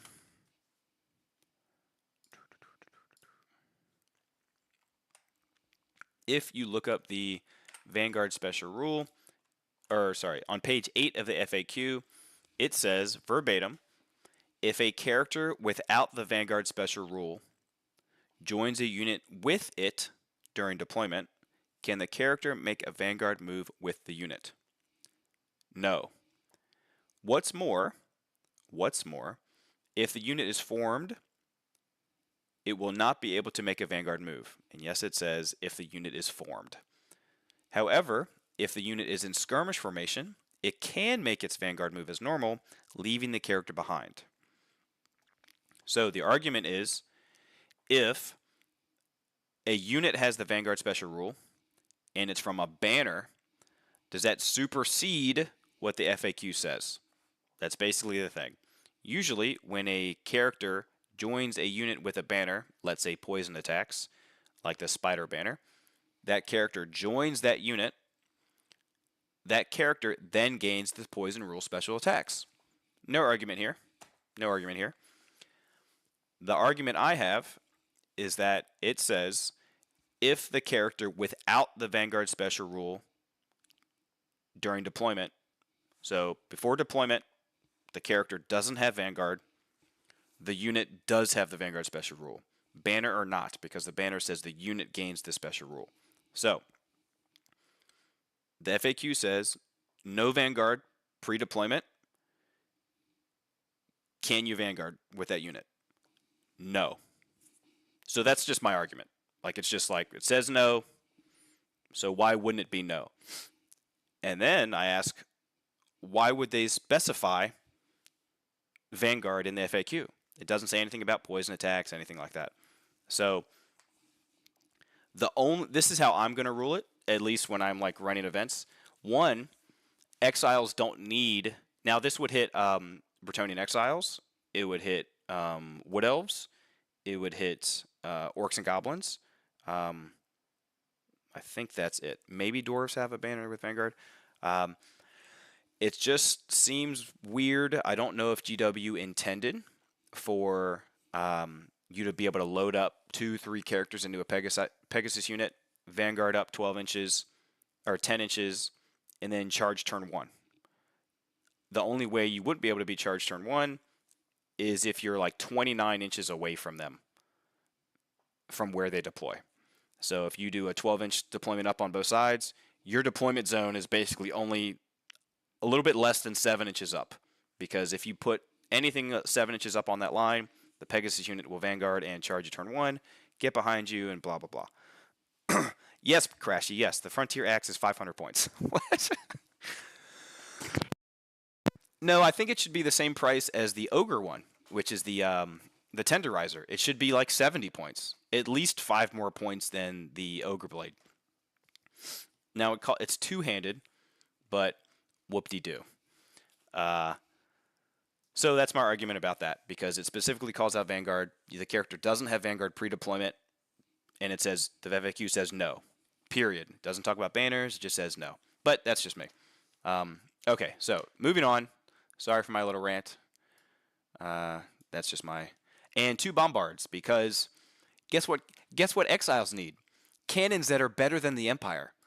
One, they're 25 points cheaper, and their misfire table is better than the Empire's. Just what Brettonians need. Something better than the Empire cannon. So they have the Vanguarding It's basic.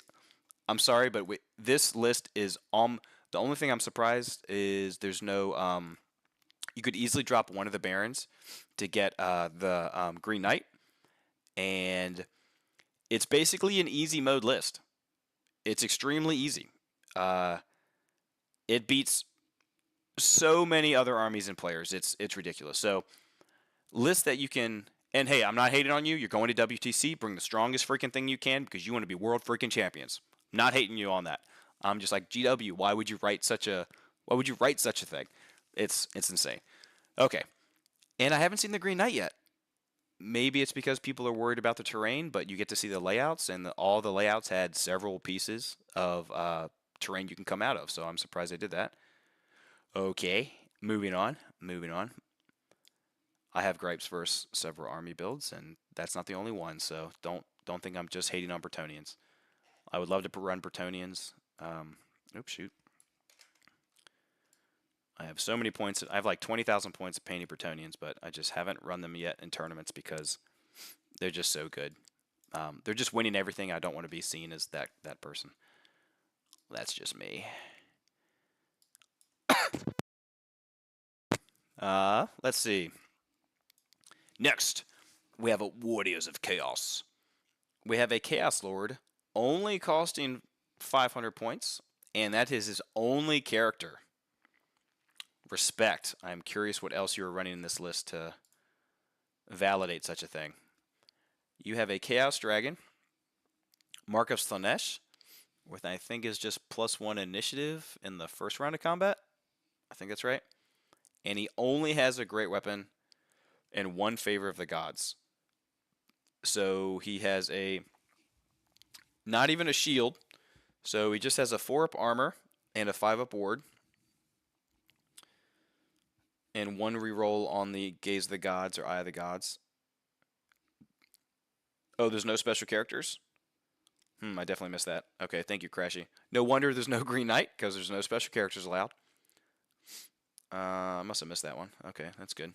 That's why so instead of a Green Knight, you just chuck another Paladin or another Baron in that nasty unit that's gonna get there.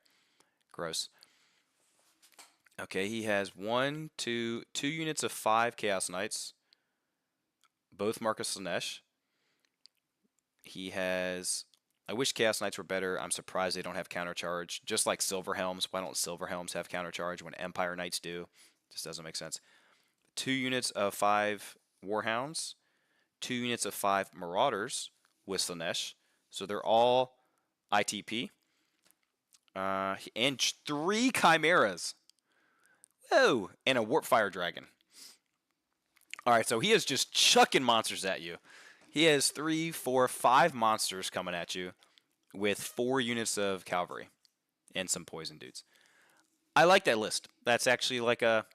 Chimeras aren't OP. They do have a 5-up regen. I believe the Fiend Tail gives you... Before looking it up, my hands are up here. I think the Fiend Tail gives you 1 more... It might be Strike First. It might be... I don't think it's Poison, but it's Strike First and maybe AP1. We're going to check that. Fiend Tail Chimera. Oh, okay, that's cool. So it is AP1. It's at your strength, which is 6. But it gives you D3 extra attacks. In combat with the Fiend Tail, make D3 extra attacks each one. So that's not bad. For 10 points, you get D3 Strength 6 AP1 attacks. Not bad for 10 points. And he has Regen 5, and that's only 15 points. So when he's running 3 of these guys, it's Stomp. It only gets 1 Stomp, which isn't great. It is Armor Bane 2, only for its 6 attacks. So it's going to have 6 Strength 6 Armor Bane 2 attacks and D3 Strength 6 AP 1 attacks. So it's a buttload of attacks. They all cause terror. They're fly 10. They're all close order. So if 3 of those charge your unit, that's triple close order and 8, a lot of attacks coming at you, like 20 plus attacks minimum, 21 minimum attacks coming at you. And a Warpfire Dragon, just because. So double dragon and triple chimera. That's cool. I would like to see how that list does. And his whole core, other than the Chaos Warhounds, don't run from panic. So nobody's running here, which is cool. All right, I like it. I want to see how that does. Philip. We have a Ogres. We have a Slaughtermaster with MR2 from the Spell Eater Axe. Lore Familiar. He's got the Spangle Shard, which is a 4-up ward, but if he rolls a 1, it's the item's destroyed. And he's just a magic missile dude, level 4 battle magic. We have a Tyrant with the Death Cheater, which makes someone reroll the wound. Basically, you save that for a if you're getting shot by a cannon, okay. But if they also have Monster Slayer, you save it for that 6. He's on a Stonehorn. He has the Tenderizer, which is an amazing weapon. It's basically an Ogre Blade, but an extra AP. And I think that's it. It's just an Ogre Blade with an extra AP, I think. So I actually prefer the Thunder Tusk over the Stonehorn, just because now against multiple wounds and stuff, the Stonehorn is much better. So if you're expecting a lot of cannons and multiple wound stuff, which we have seen, the Stonehorn will mitigate that a lot easier. But I just like the -1 weapon skill and initiative from the Thunder Tusk, and I like the flat 3 stomps always, because the Stonehorn has no stomp, just impact hits. But still strong. He's got 10 Iron Guts with the regen banner, 3 minimum bulls. You did give him Iron Fist, okay, and 1, 2, 3 Saber Tusks. Sorry, 3 units of 2 Saber Tusk. They are impetuous, so you just gotta be careful with that. And he did not give them Scout or Vanguard or Ambush, so they're just gonna be starting on the field. Just chaff, just get in the way. 1 stone. Okay, so he went full Stonehorn.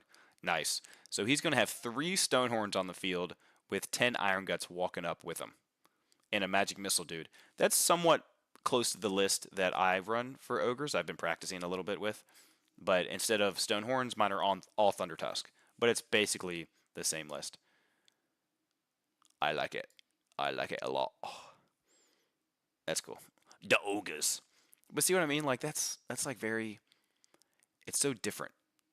It's like you used to not be able to put Tyrants on anything. So, but whatever. Okay. But that is the, what was their name? The Dwarf something? Drunken Dwarf. There you go. Drunken Dwarfs. Duisburg. Don't know if I'm pronouncing that right. I think he will mostly use them as meat shield, though, for his dragons. What, the Slanesh dudes?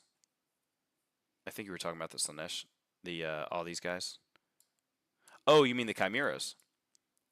That's true. I mean, that is, I think Chimera has, they only have 4 wounds apiece. That's the problem. Like 1 cannon. If you fail that regen save, 1 cannon, well, sorry, 1 Empire or Brettonian cannon can kill them in 1 shot. But still, like, you got to get through them. All right, maybe a couple more. Let's see what we got. I need to grab a drink in a second. Guys, I will be right back. I'm going to go grab another drink. Give me like 2 minutes at that, and I will put it on. Y'all can still hear me for now, so not the intro. Get out of here. Let's just put it right here. All right. Give me 2 minutes. I'm going to go grab a drink. BRB.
get the screen back on. Hiya! We have returned. It's getting a little toasty in here. Okay. We have Nico with the Dwarven Mountain Holds. So you can see everything.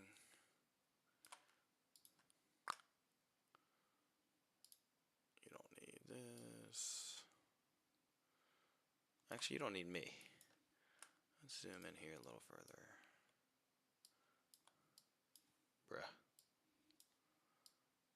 Bruh. Make me a little smaller. Haha. Let's move these over, move that over. Okay. Dwarven Mountain Holds. Can anyone pronounce, not that y'all can speak, their name? Gap Gineunga. 3 a.m. there, Crashy? What are you doing, bro? Go to bed. It's like Tuesday morning, 3 in the morning. Go to bed, buddy. Good night. Thank you for commenting. I appreciate it. Nico. Thebes. We have an anvil with a Master Rune of Balance. I believe that is, he gets to dispel a little easier. Pardon me, gets to dispel a little easier. Damn. If I can get through Master Rune of Balance. Forces of Fantasy. Slain. Armor. Balance. There it is. So once per turn, he can add an extra d6 when making the dispel roll and discard the lowest. Which is pretty good. I mean, that's pretty strong. But you have to be within 24 because he counts as level 3, if I'm not mistaken. So he does have to be pretty close to actually get that in. So if you just stay out of 24 inches, that's basically a waste of... It's 35 points, so not a huge deal, but he's going to be castling pretty hard, I assume. He's got a Dragon Slayer, Rune of the Dishonored, and a Great Weapon. He's got double Thanes. One should be his BSB. One is his BSB on Shield Bearers, which is actually, that is the exact build as the one we saw above. And the Thane, I believe that might be the exact build of also the one we saw above. So that is a very common build, it seems, for 2 Thanes. We have... let's see. Drilled and Veteran for 20 Dwarf Warriors with great weapons. And their Master Rune of Hesitation, which I believe is the... That's not the no rank... Sorry, not the no initiative bonus. Is that the one where your lances don't work? Yes. So, for example, if you charge this unit that gets buffed from charging, you don't get to use your lances, which means you're basically using hand weapons against these dudes. So you will likely bounce off of them, especially if they use their shields. And then if they don't, you might kill a couple, but they're going to slap you back with great weapons. Then we have 12 Rangers with all decked out. No champion, though, but heavy armor shield, great weapon, crossbow, and throwing axe. So he full bore into these guys. 1 cannon, 1 grudge thrower, 1 gyrocopter. So he took a little bit of everything. No bolt throwers. Only 1 cannon that's doing D3 wounds. And only 1 gyrocopter with the steam gun. So I guess he's just using it as trash, bait kind of stuff. But he also has 14 Iron Drakes with the SquareHammer Torpedo. Who else is in here? I see that there's like 11 people watching. No one has liked the stream yet. How dare you? Just push the like button. Do me a solid. Doesn't really do anything. It doesn't hurt you. It doesn't hurt y'all. Just go push the little thumbs up. Ta-dee. Okay. So Daniel, Demons of Chaos. So it's just another gun line basically, but it's not a full gun line. It's got some stout stuff to it. So Demons. So for Daniel, Demons of Chaos. He has a Bloodthirster, which are disgusting. Bloodthirsters are very nasty right now. They're very hard to kill. The only thing that hurts him is not having Swift Stride.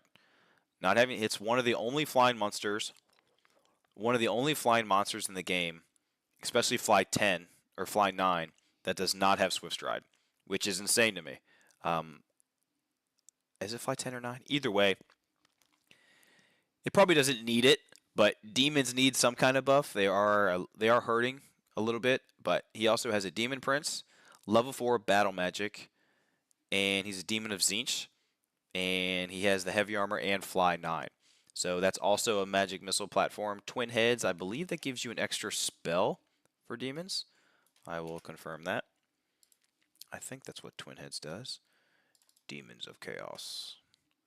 Get out of there. We don't want you on that one. And we don't want you on this one. But you want this one. Twin Heads. Yep, one more spell. So he's going to have 5 spells. Great chance to get Fireball, Pillar, and Arcane Urgency. And then probably, I don't know if he'll take the Lore of Demon Tzeentch stuff, which is like the Bolt of Change, not Bolt of Change. The one that like lowers your toughness and strength, one of the two by D3, or the Pink Fire. I doubt he'll take Pink Fire, but he might. Then he has Chaos Furies, Chaos Furies, Chaos Furies. With Demons of Khorne, that's really good. There'll be like Strength 5 on the charge, each with like 2 attacks. It's really nice. Great anti-chaff, great for going after war machines and stuff like that. And they're very cheap. Pink Horrors, really? Okay. Full command, he did take the Icon of Sorcery, so it's Pink Horrors when you cast a spell, it's +1 to cast per rank bonus, and the Icon of Sorcery doubles that. So normally you can get +2 because your rank bonus is +2 for like regular infantry. So if you have 15 Pink Horrors there, you're going to be at +4 to cast a spell. Now their spells they have are very short range. I think the change one is only like 12, maybe 15 inches. So you're in it. Like they are real close if you're doing that. Then he's got 1 unit of Flamers, and he made him a level 3 Flamer of Demonology. So, it's so expensive, but that's a lot of wizards rolling around. And then 3 Screamers, just more trash, flying over stuff, biting here and there, and 2 Skull Cannons, amazing. They're just as good. Actually, I think are they D3 +1? Don't know if they are.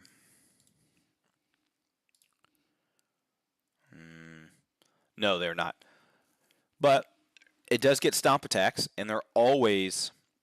no, they're not always AP3. Never mind. So their stomp attacks are AP3, and they get D3 of them.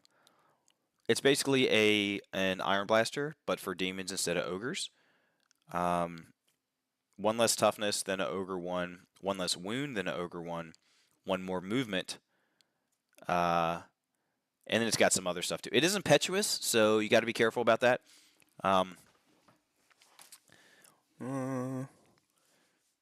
It's only AP2, and it's only multiple wounds D3, so it's not as good. It's not as good. But a decent list. Basically, the Bloodthirster and the Demon Prince is going to go shoot everything it can. The Bloodthirster is going to go chop chop. The Furies are just going to be annoying, engaging, and just cleaning off some wounds here or there, while the Flamers are doing the same thing. And 2 Skull Cannons trying to knock out monsters or chariots that are just fast and can take position. Then the other, I do not know how to say this name, I apologize. But I'm going to try, because why not?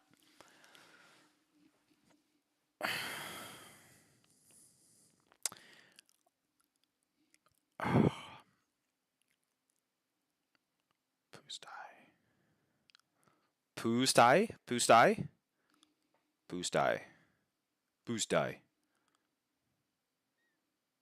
I'm trying, sorry. Okay, Chaos Lord, 632, Ogre Blade, Nurgle, Chaos Dragon, Brazen Collar, 1 reroll. Looks great. Looks like one of the strongest builds for a Chaos Dragon. 100%. 100%. Chaos Lord, sorry, Sorcerer Lord. Level 4 on a steed, Battle Magic Puppet, Mark of Tzeentch. So no Ruby Ring on this one. No Lore Familiar. So not even a Spell Familiar. So only is going to have 4 spells. So he just needs to roll what he needs to roll. So that could be bad for him if he doesn't get the spells he wants once. But that's the trade-off with the Puppet. We have 6 Chaos Knights, 7 Chaos Knights, 2 units of Vanguard and Warhounds. Both the Knights, one's Khorne and one is Tzeentch. So obviously the Sorcerer is going in the Tzeentch one, so then he's going to be +5 to cast his spells. Full command on both. Mark of Khorne is just going to be a buttload of attacks. I really wish Chaos Knights had countercharge. I don't think they're that great without it. But that's just me. Chaos Chosen, Drilled, and Nurgle. Drilled's really nice. You're just going to turn 1, march 24 inches up. And they have the Banner of Rage, so I think they have 2 attack space. So now they're going to have 3 attacks each with a counter-charging lance at weapon skill 5, if I think right. With a 2-up save and a 6-up ward. I think they have 6-up wards, or they should if they don't. And then a single Dragon Ogre champion running around with great weapon, heavy armor. Just to be a nuisance. Like 63 points, it's not expensive. And 63 points for 4 toughness 4, 3-up. 5-up versus magic missiles and stuff for a lot of attacks, just a lot of damage. And then the first spawn of the day. I think spawns are disgusting. They made them Slaanesh, so that gives them... Oh, I forgot what Slaanesh does for them. I know the other ones. I don't remember Slaanesh. I'm not going to be able to find it because I don't have it downloaded. No! What's Slaanesh do for the spawn? Khorne is Killing Blow. Nurgle is a 5-up regen and poison attacks. Tzeentch is like MR1 and flaming attacks or something. Is Slaanesh like initiative and extra movement or something? Is it like an extra D3 on their movement? Shoot. Someone tell me. I know one of y'all got to know. One of y'all. Alright. Oh, let me check something real quick. No. No. Da-da-da-da-da. Alright. Jan. Or Hyun. Maybe, because where it's from. Oops, sorry. A Lizardmen player. First one of the day.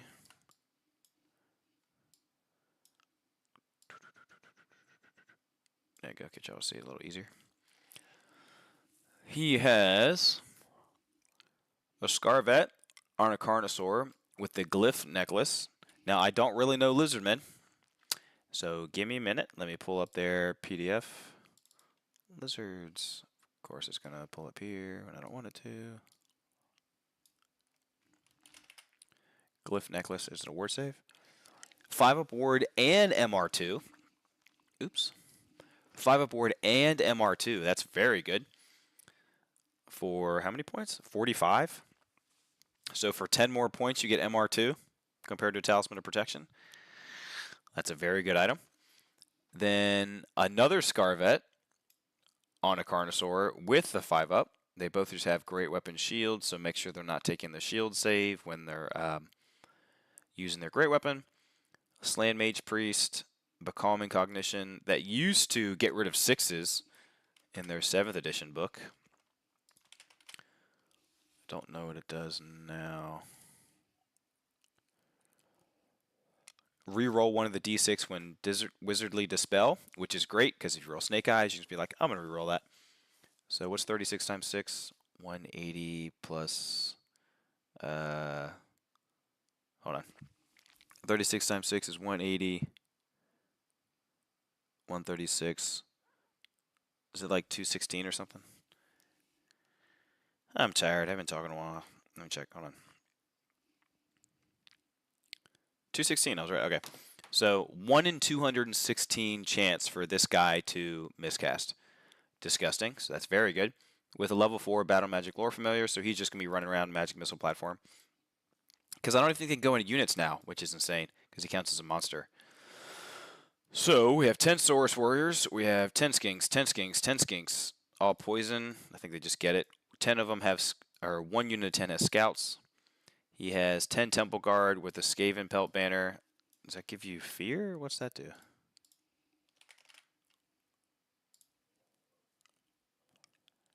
You get Frenzy and Hatred Skaven. That's what you get.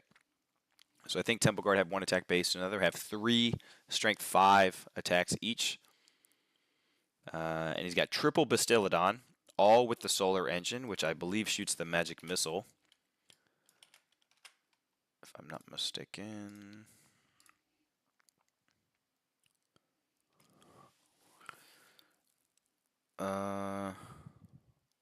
Solar Engine, right? So everyone within 6 inches has +1 their initiative, if they're cold-blooded. So all the Bastillodons are going to be at initiative. I assume it counts yourself. 1. So all the Bastillodons would be initiative 4. The Temple Guard would probably go up to initiative 5. It's pretty cool. And then it has a range 24, cast on a 9. What's the bounce spell level 2? So if you roll a 7+, you get a missile that does 3d3 strength 5 with AP2 and flaming attacks. Well, that's really good. So 3d3, the average is 6. So the average is you're rolling 7s. So if you have 3 of them, you get like 1.5. So you get 6. On average a turn, if you can cast all of them, you're getting 9 strength 5 AP2 hits a turn. Not great, but if all 3 go off, then you're getting 18 strength 5 AP2 hits. Gross. That can change someone's day real quick. Why'd you say time? How was 36? Wait, am I dumb? No, Jonesy. 36 times 6 is 216. I was right. You were wrong, and you're an accountant. Suck it. Ha ha ha ha. What's up, Christian? We got Christian and Jonesy in here. Did y'all finish playing Helldivers? Is that what happened? You finished playing Helldivers and you came to look at some lists and stuff? Oh, y'all can't see the triple Bastillodon. There it is. There's a triple Bastillodon.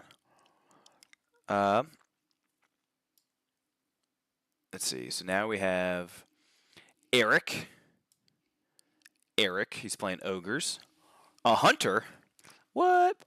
2 Hunters? What? Double Hunter. Each with Beast Killer, I think. Oh, and a Harpoon Launcher. I think that lets you reroll a hit or reroll a wound versus a monster once per turn or something. Hold on. Let's So he's going to be running around with these dudes just like chucking harpoons or the great throwing spears at people. Once per turn, this character may reroll a single fail to wound roll against an enemy model with a large target special rule. That's funny. Hey, Christian and Jonesy. Actually, I'm going to reload this. Let's see if this works. Hold on. We got 5 likes on the stream. 6 likes on the stream. Excellent. The Countess is napping. Wait, but what about the princess? By the way, congratulate Jonesy, everybody. He just had a little youngling. He's got a youngling now. Christian, I'm glad you made it home safe. After we play tested a couple games, he brought his high elves. He was trying to do like infantry high elves versus he wanted a nasty Brettonia list, so y'all know what I brought. And then I brought an ogre list, which was pretty close to the one I reviewed earlier. Okay, Eric. He's got the great throwing spears and the harpoon launcher. The harpoon launcher is it's ponderous. It's a strength 6, AP 2. I think it does multiple wounds too. So, but rerolling the wound, so you just have to hit. I think the Hunter's BS 4.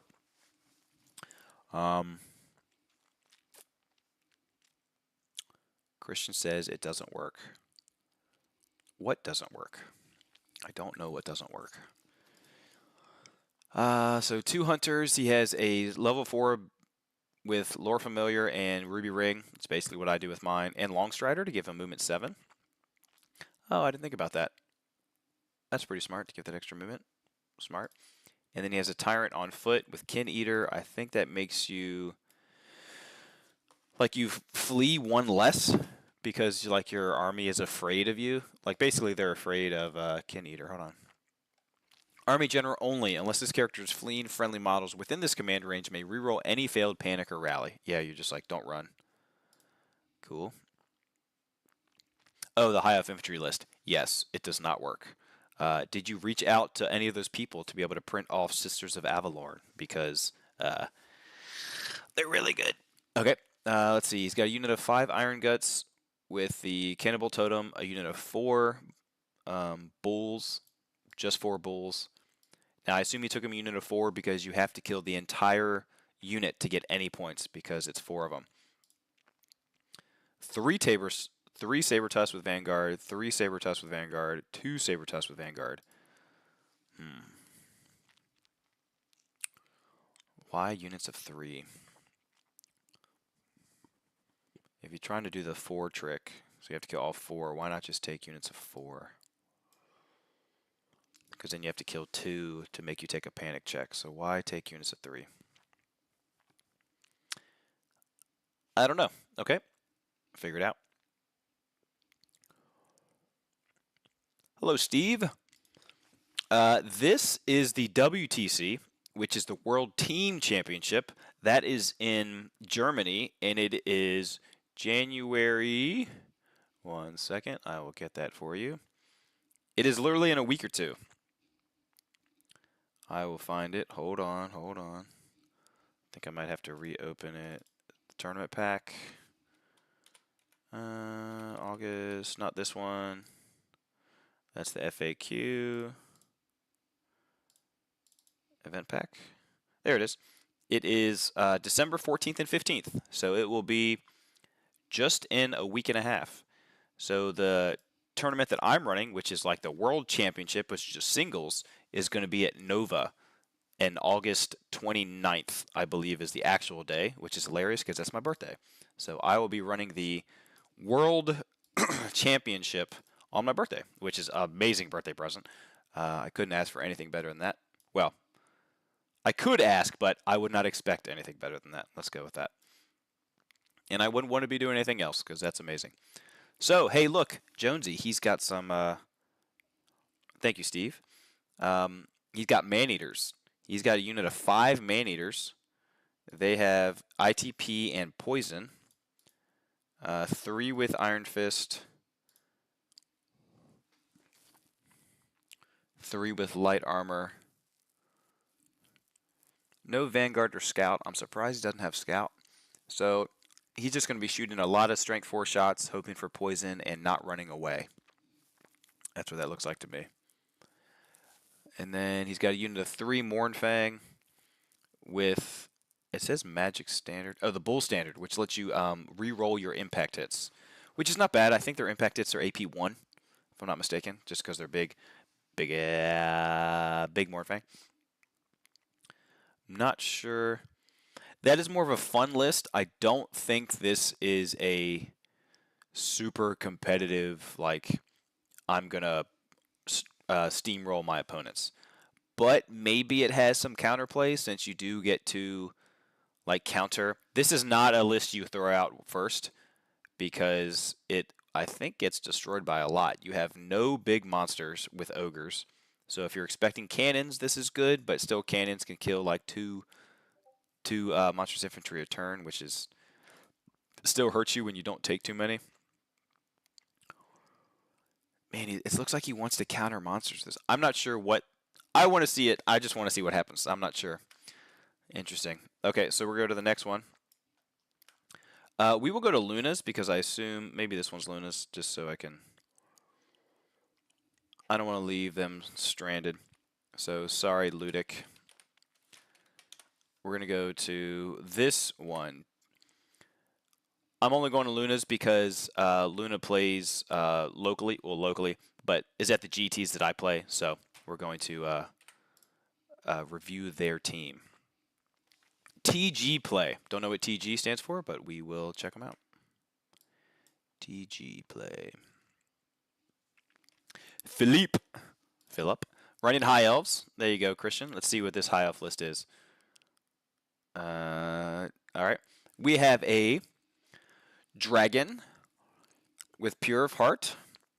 It's on a star dragon, which if I remember right, is the nastiest one. Full plate, Sword of Might, Dragon Helm, and Seed of Rebirth, and Talisman of Protection. So Dragon Helm nowadays, that used to be a generic item that was like 15 points, gave you +1 armor save and like a 2-up or 3-up versus flaming attacks. I don't know what it does now.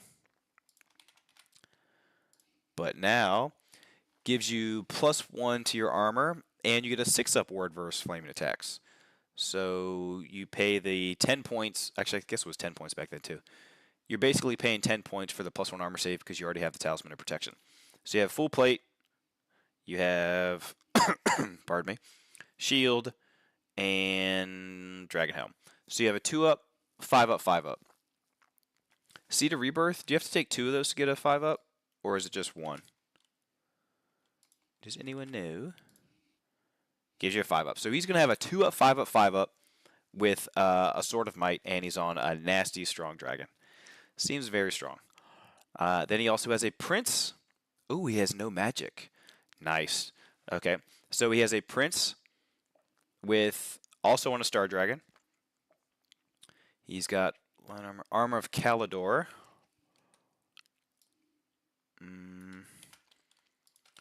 I think that's the same. Oops.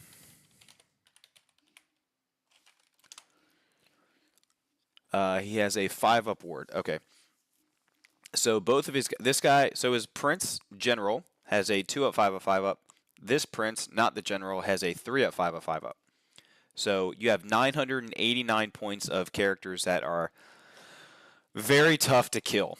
Very tough to kill. It's gross. That is a lot of points denial. And then he has 1, 2, 3 units of 5 archers just dancing around, being annoying. Of course, they're dancing. They're high elves. 8 silver helms, full command with the war banner. So that's just to get you some extra combat res. You charge one of those in with one of your dragons. That's 2 close order, banner, war banner, and so you're sitting at 4. Gosh, bleh, 4 static combat res right there. And hopefully it's just versus another like character monster, so your prince can do a challenge. You don't take any wounds, or maybe take 1. You might do a wound back to him, and you just win combat. And you're probably double outnumbering them because you have 16 plus your prince, which is like 8, I'm guessing. So you have like 24 combat res. So they can't fall back and go to order. They will either give ground or flee. And you flee, and you have 2 swift stride things trying to catch them. So that's that tactic usually. And then he has another unit of 5 silver helms doing the same thing, but without the banner and war banner. No banner in this one. I wonder why. Don't know. But he also has 2 Frostheart Phoenixes, which I know you don't like them very much, Christian. Just 1 and is coming. What's coming, Christian? What is coming? Don't come. Don't come. And then 6 Sisters of Avalorn just because? I don't understand why just the 6 Sisters of Avalorn. I don't understand that. Can you tell me why, please, somebody? So it's just a lot of little trash. 1, maybe 2 units to help you charge in to get the extra close orders and combat res with your dragons. And then 2 Frostheart Phoenixes also being able to give you an extra close order. And I think they make you always strike last. Or, yeah, something like that. Which is very strong too. They're not super durable, but if you have cannons, you definitely shoot at these things, not at the dragons. It's just not worth it. Those dragons are stupid. Don't look him in the eyes.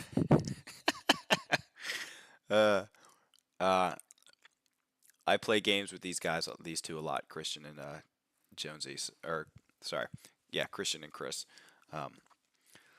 So it's fine. Okay, Liar's Dice, baby. Christian, I don't think we actually played any Liar's Dice. No, we did. We were playing one of our games, it was getting a little hairy, and I didn't say this, but it was feeling bad because it was just like the high elves had no chance. So I was like, Christian, 3 dice, liar's dice, let's go. Just to switch things up. Oh man, hold on.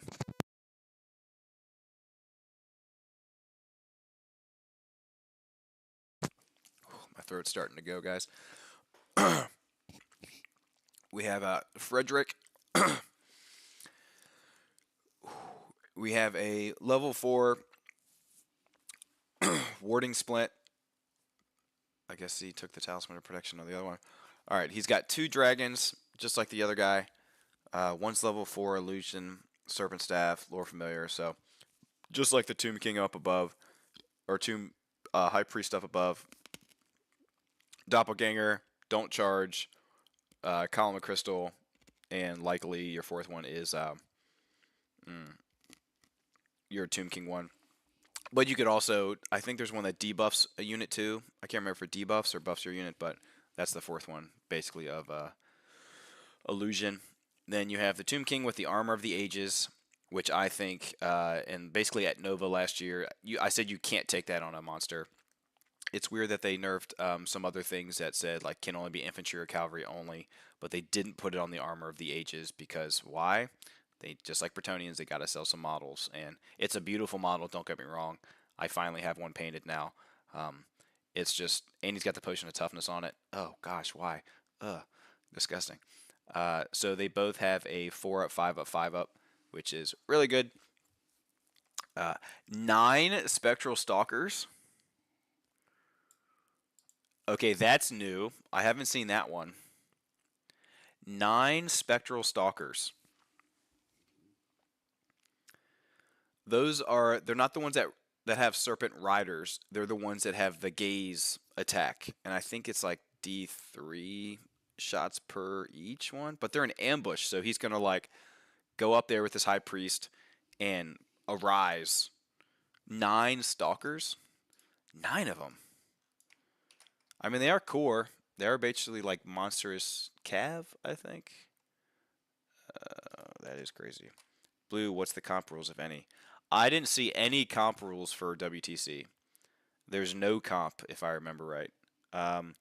Once this is over, a grudge was made that day. Yes, there was.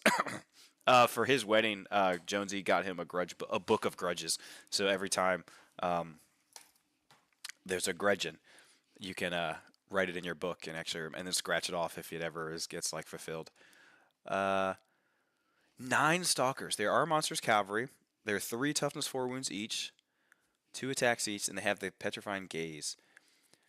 Where's the petrifying gaze? Range 18, strength 2, multiple wounds D3. And then when you roll to wound, you substitute the target's toughness with its initiative. So if it's a monster, most initiative monsters are like 3, maybe 2. So you could be wounded on 4s with multiple wounds D3. And there's no armor save. So actually you can mess some stuff up. Even dragon ogres. Yeah, with 9 of them? Gosh. Does he do 9 in one long line? That would look sweet. Just 9.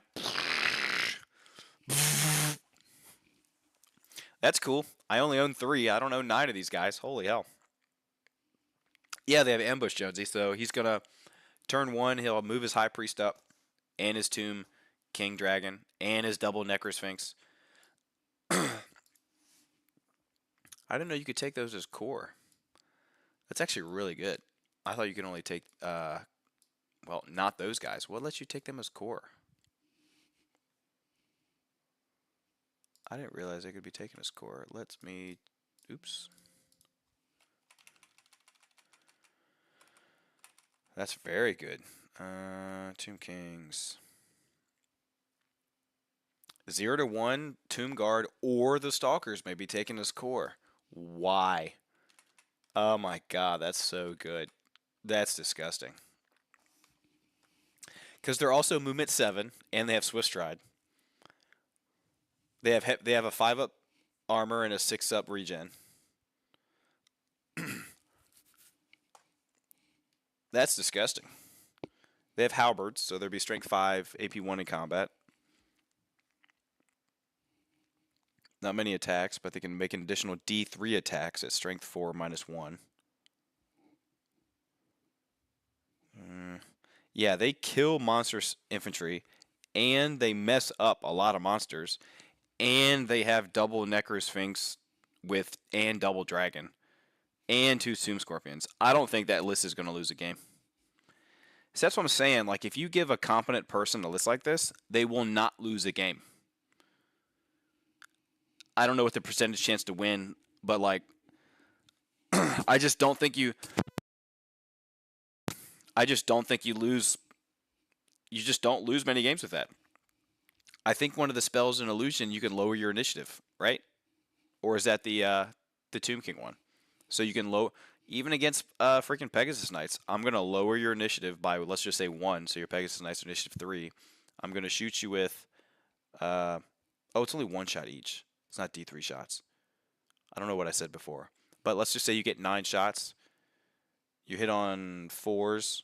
You get 5 hits. Okay, so it's not as good. Why was I thinking it was D3 shots? So against Pegasus Knights, it's not as good. But against anything low initiative, Dragon Ogres, any big monster with initiative like 3 or less, that'll mess them up. I don't know what's initiative of a steam tank. 2, 3 from the engineer. So any 5s, you're just gonna take flat D3 wounds with no armor, no save. No armor save. So that's pretty good. I don't think that list is gonna lose very much. Now we're going to Karsten. All right, let's go to Karsten. What you got, Karsten? Looks like you have exiles, so I'm guessing the Frontier Axe and some cannons. We have a Baron, Exile Vow, Knightly Temper, and Frontier Axe, as expected. Charm Shield, because he starts with the Exile Vow, he didn't pay for the Grail, so he's just going to start with the 5-up, and hopefully he's hoping he gets the Vow once he kills something.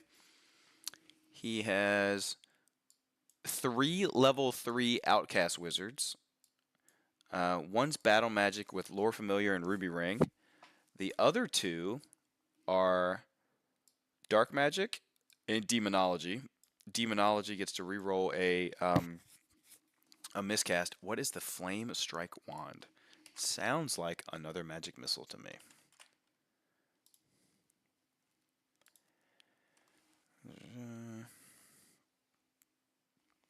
Oh my gosh. 15 points. You get to cast Fireball with Bound Spell level 3. 1 use only. So you're going to have a ton of magic missiles with Demonology's signature, with the Flame Strike Wand, with the Pillar and Fireball, because you have Lore Familiar, and this Fireball. And Dark Magic, you could take the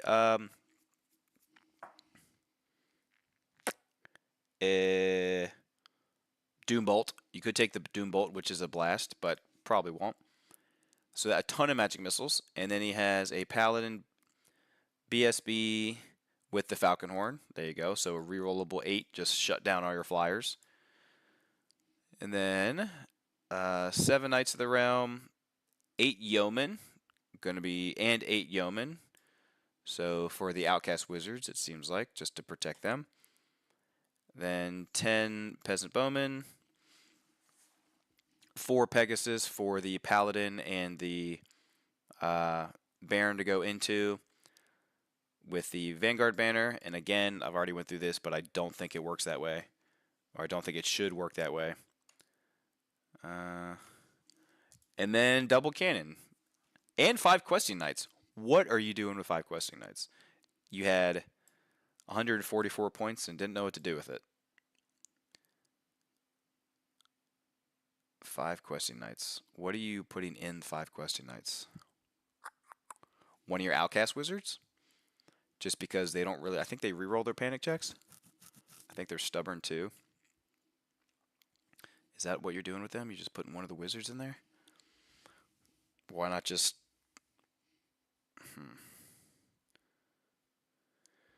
Probably. You could put all of them in there. I'm guessing he's doing something like that. Question Knights aren't awful, but there are definitely better options. Okay, interesting. We're saving Lunas for last, just because. Let's see. Oops. Da-da. Beastmen, excellent. We have Richard Wildner. We have a level 4 Elementalism Power Scroll, Lore Familiar Ruby Ring. So no Hag Tree yet, but I can see it's on the other one. So he has 2 level 4s. They're both on foot. One with Hag Tree and Toughness. Why does he have Potion of Toughness? They both have Power Scrolls, so they both want Vile Tide to go off. They're both just going to be like, take it to the face. So lots of missiles there. Another level 2 with Elementalism. This one's Dark Magic and Elementalism. So he'll have at least 1 Teleport and 1 Wind Blast, plus Ruby Ring and the Vile Tide. This one has Hag Tree, Dark Magic. Why take Hag Tree with the Dark Magic?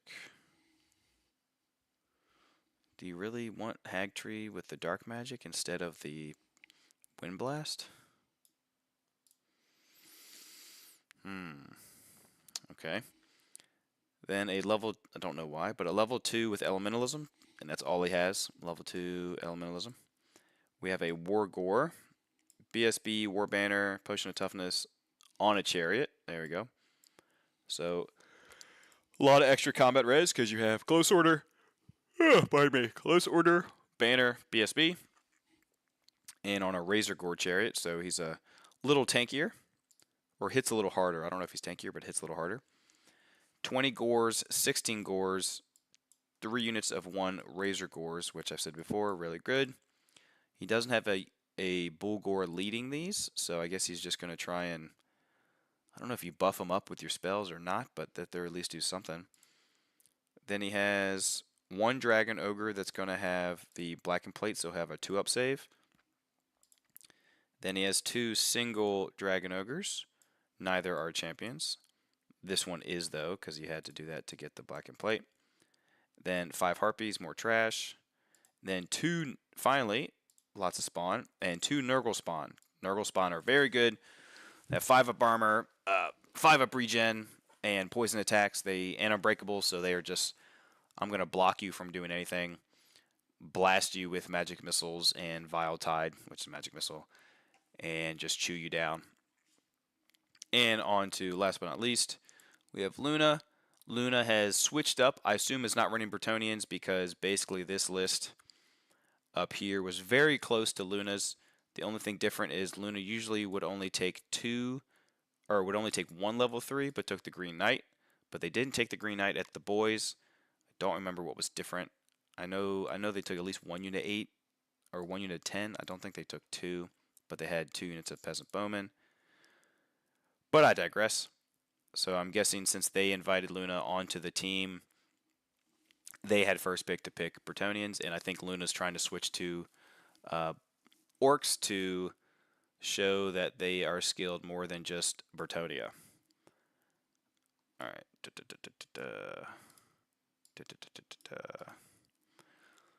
Orcs and Gobbos. We have double Black Orc War Bosses. Each on a Wyvern. Yep, each on a Wyvern. Each with a Charm Shield. And each with Troll Hide Trousers. So they're going to have a 4-plate shield. So they both have a 3-up, 1 5-up ward, and 5-up regen. So saving the... Is Charm Shield, do you have to use it on the first one? I don't know. Nope, just once per game. So you could save... So when you get Monster Slayer, or if they don't have that and you're getting hit by a cannonball, you use that. Gotcha. We have a... In double Black Orc Warboss, that's just... They only have Cavalry Spears, not a great weapon. So, but they're still a lot of attacks, high strength. AP, I think 2, because they have a spear and choppas. I think that's right. Then we have a goblin, not a night goblin, on a giant wolf. Level 4, elementalism. Lore familiar, ruby ring. So teleport, wind blast, plague of rust, and probably then the goblin one, whatever a goblin spell is, like evil sun rising or something like that. Then triple night goblin. I'm guessing this is for mangler squigs. We're gonna learn.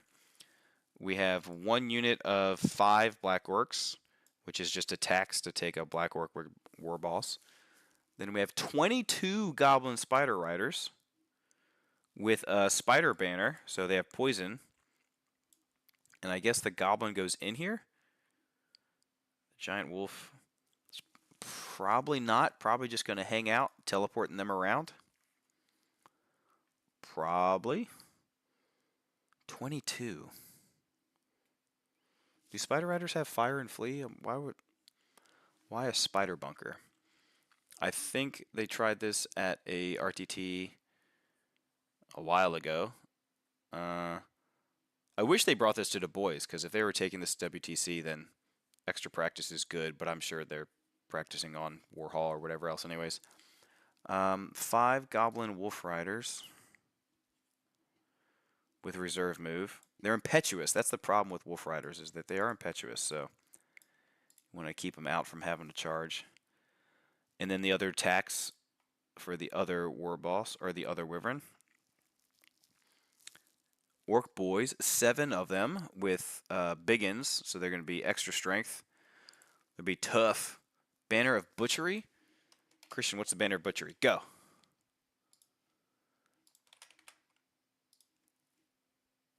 +1 strength on the turn. They charge. So cavalry spear, I think, already gives you +1 strength, so that means there'll be strength 7. No, strength 6. 4 base. +1. Yeah, so there'd be strength 6 on the charge. AP 1, but I think Choppas gives you AP 2. So that's a lot of AP 2 strength 6 attacks coming from them. Very nice. And they have a 3-up armor, because why not boar boys have a 3-up armor? Ugh, so good. And then triple mangler, which I was right about the makes sense. Finally, I think you're the first mangler squig person. There might be one above, but I think that was the first one. 6 inches adds to the boars as well. Ew, that's gross. Does it really? Oops, wrong one. Oh yeah, it says all models in the unit. That's mean. Because that means, what's the strength of a boar? Is it 4? I'm guessing it's 4, right?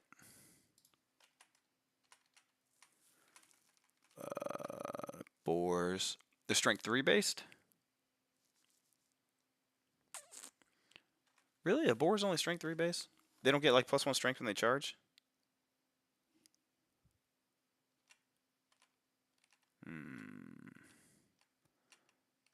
Where are you at? Orc mobs, goblins, night goblins, fanatics, trolls, orc boy, boar mobs. Big and boar on charge is 5. Oh, is that because of tusks or something? Why do they get strength 5? You have the war boar, which is strength 3. You have the banner, which makes you strength 4. Is the tusk charge give you an extra one? Oh, and they have furious charge. Ugh. Let me read this. Biggin. I forgot what biggins do. I thought it was just +1 strength. Is it something else?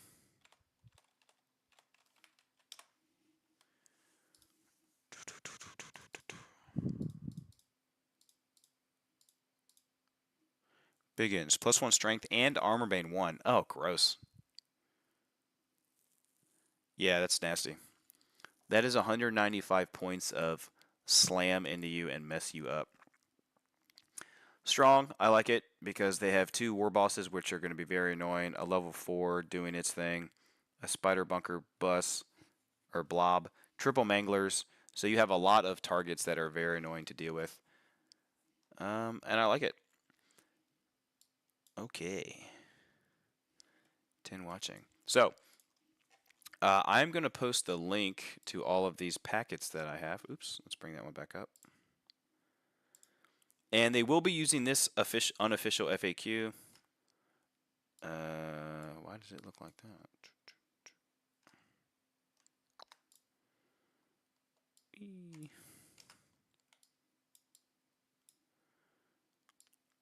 This is what they are using, but I will post the links to all these things so y'all can see if y'all want to start using them in your local community too.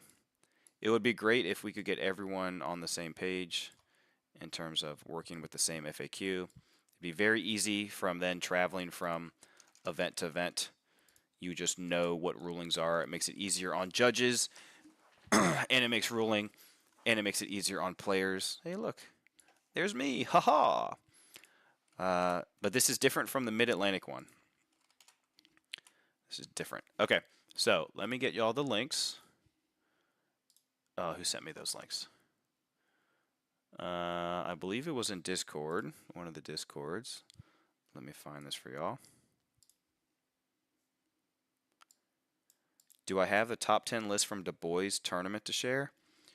I have a couple of them, but I don't think I can look at the boys list anymore on BCP. It usually closes unless you are a unless you pay like $50 a year or something. So I don't think I have that. I'll see if I can find the links to all this. Does anyone have the links? I used to have them. I know I have them here somewhere. Someone posted in the Discord.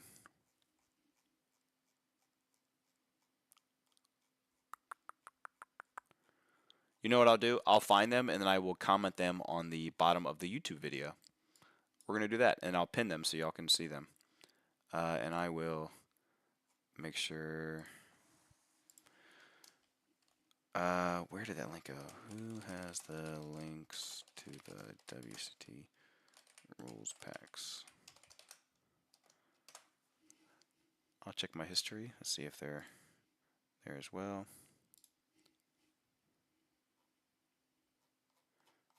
Oh man, I have to go scroll so far back.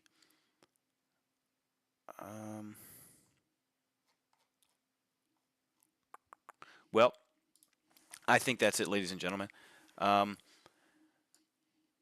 Todd said Luna probably does. Ah man, I had the pack. I don't know where the hell it went to. Someone posted it in this Discord. Todd, I don't know if you're watching, but someone posted it here. Give me a second. I'll scroll up just so you don't have to. BCP. No, it wasn't that long ago. Uno momento, por favor, ladies and gentlemen.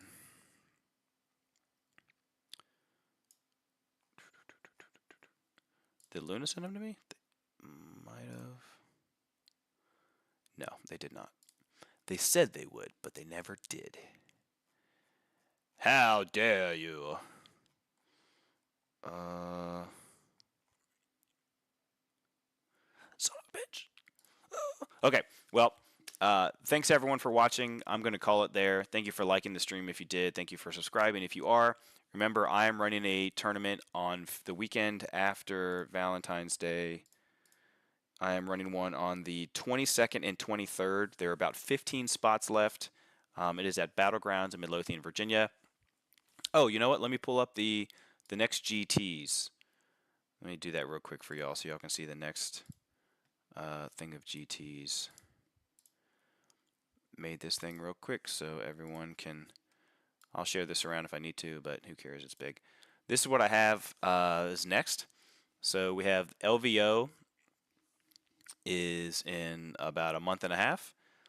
And then we have, I think I called it MEGA, like Make Infantry Great Again, because it's funny. trying to make infantry better. So that's February 22nd, 23rd. We have Brawler Bash by Ken. I'll be going there as well. In March, that one is basically, it's all based on victory points. It's not win-loss or anything like that. It's how many points you kill during the game. Then we have Adepticon. Yes, he might not be running it, and I hope he does a GT.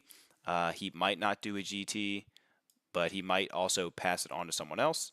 So if Adepticon has a GT, I might go, but going from then Brawler Bash to that without a GT there is a lot. Then Todd's running the Richmond Open in May. And then we have 2 in Texas. I don't know the dates of those yet. We got Buckeye Battles. I think he posted the dates already. Nova by me. Then Texas Open. So actually I need to move this. This one actually is going to go below. But here, take a screenshot of that. Do with it what you will. Come to some of those events if you can. It's awesome. I just added Battle at the Beltway. I moved it down because now Zach's running it, and it's going to be in June. I think he has the dates for that, so I will try and get that for y'all as well. But thanks for watching, everyone. Appreciate it. My voice is going, so thanks for hanging there with that when I'm coughing and sneezing and all that other good stuff. So thanks for watching. Bye.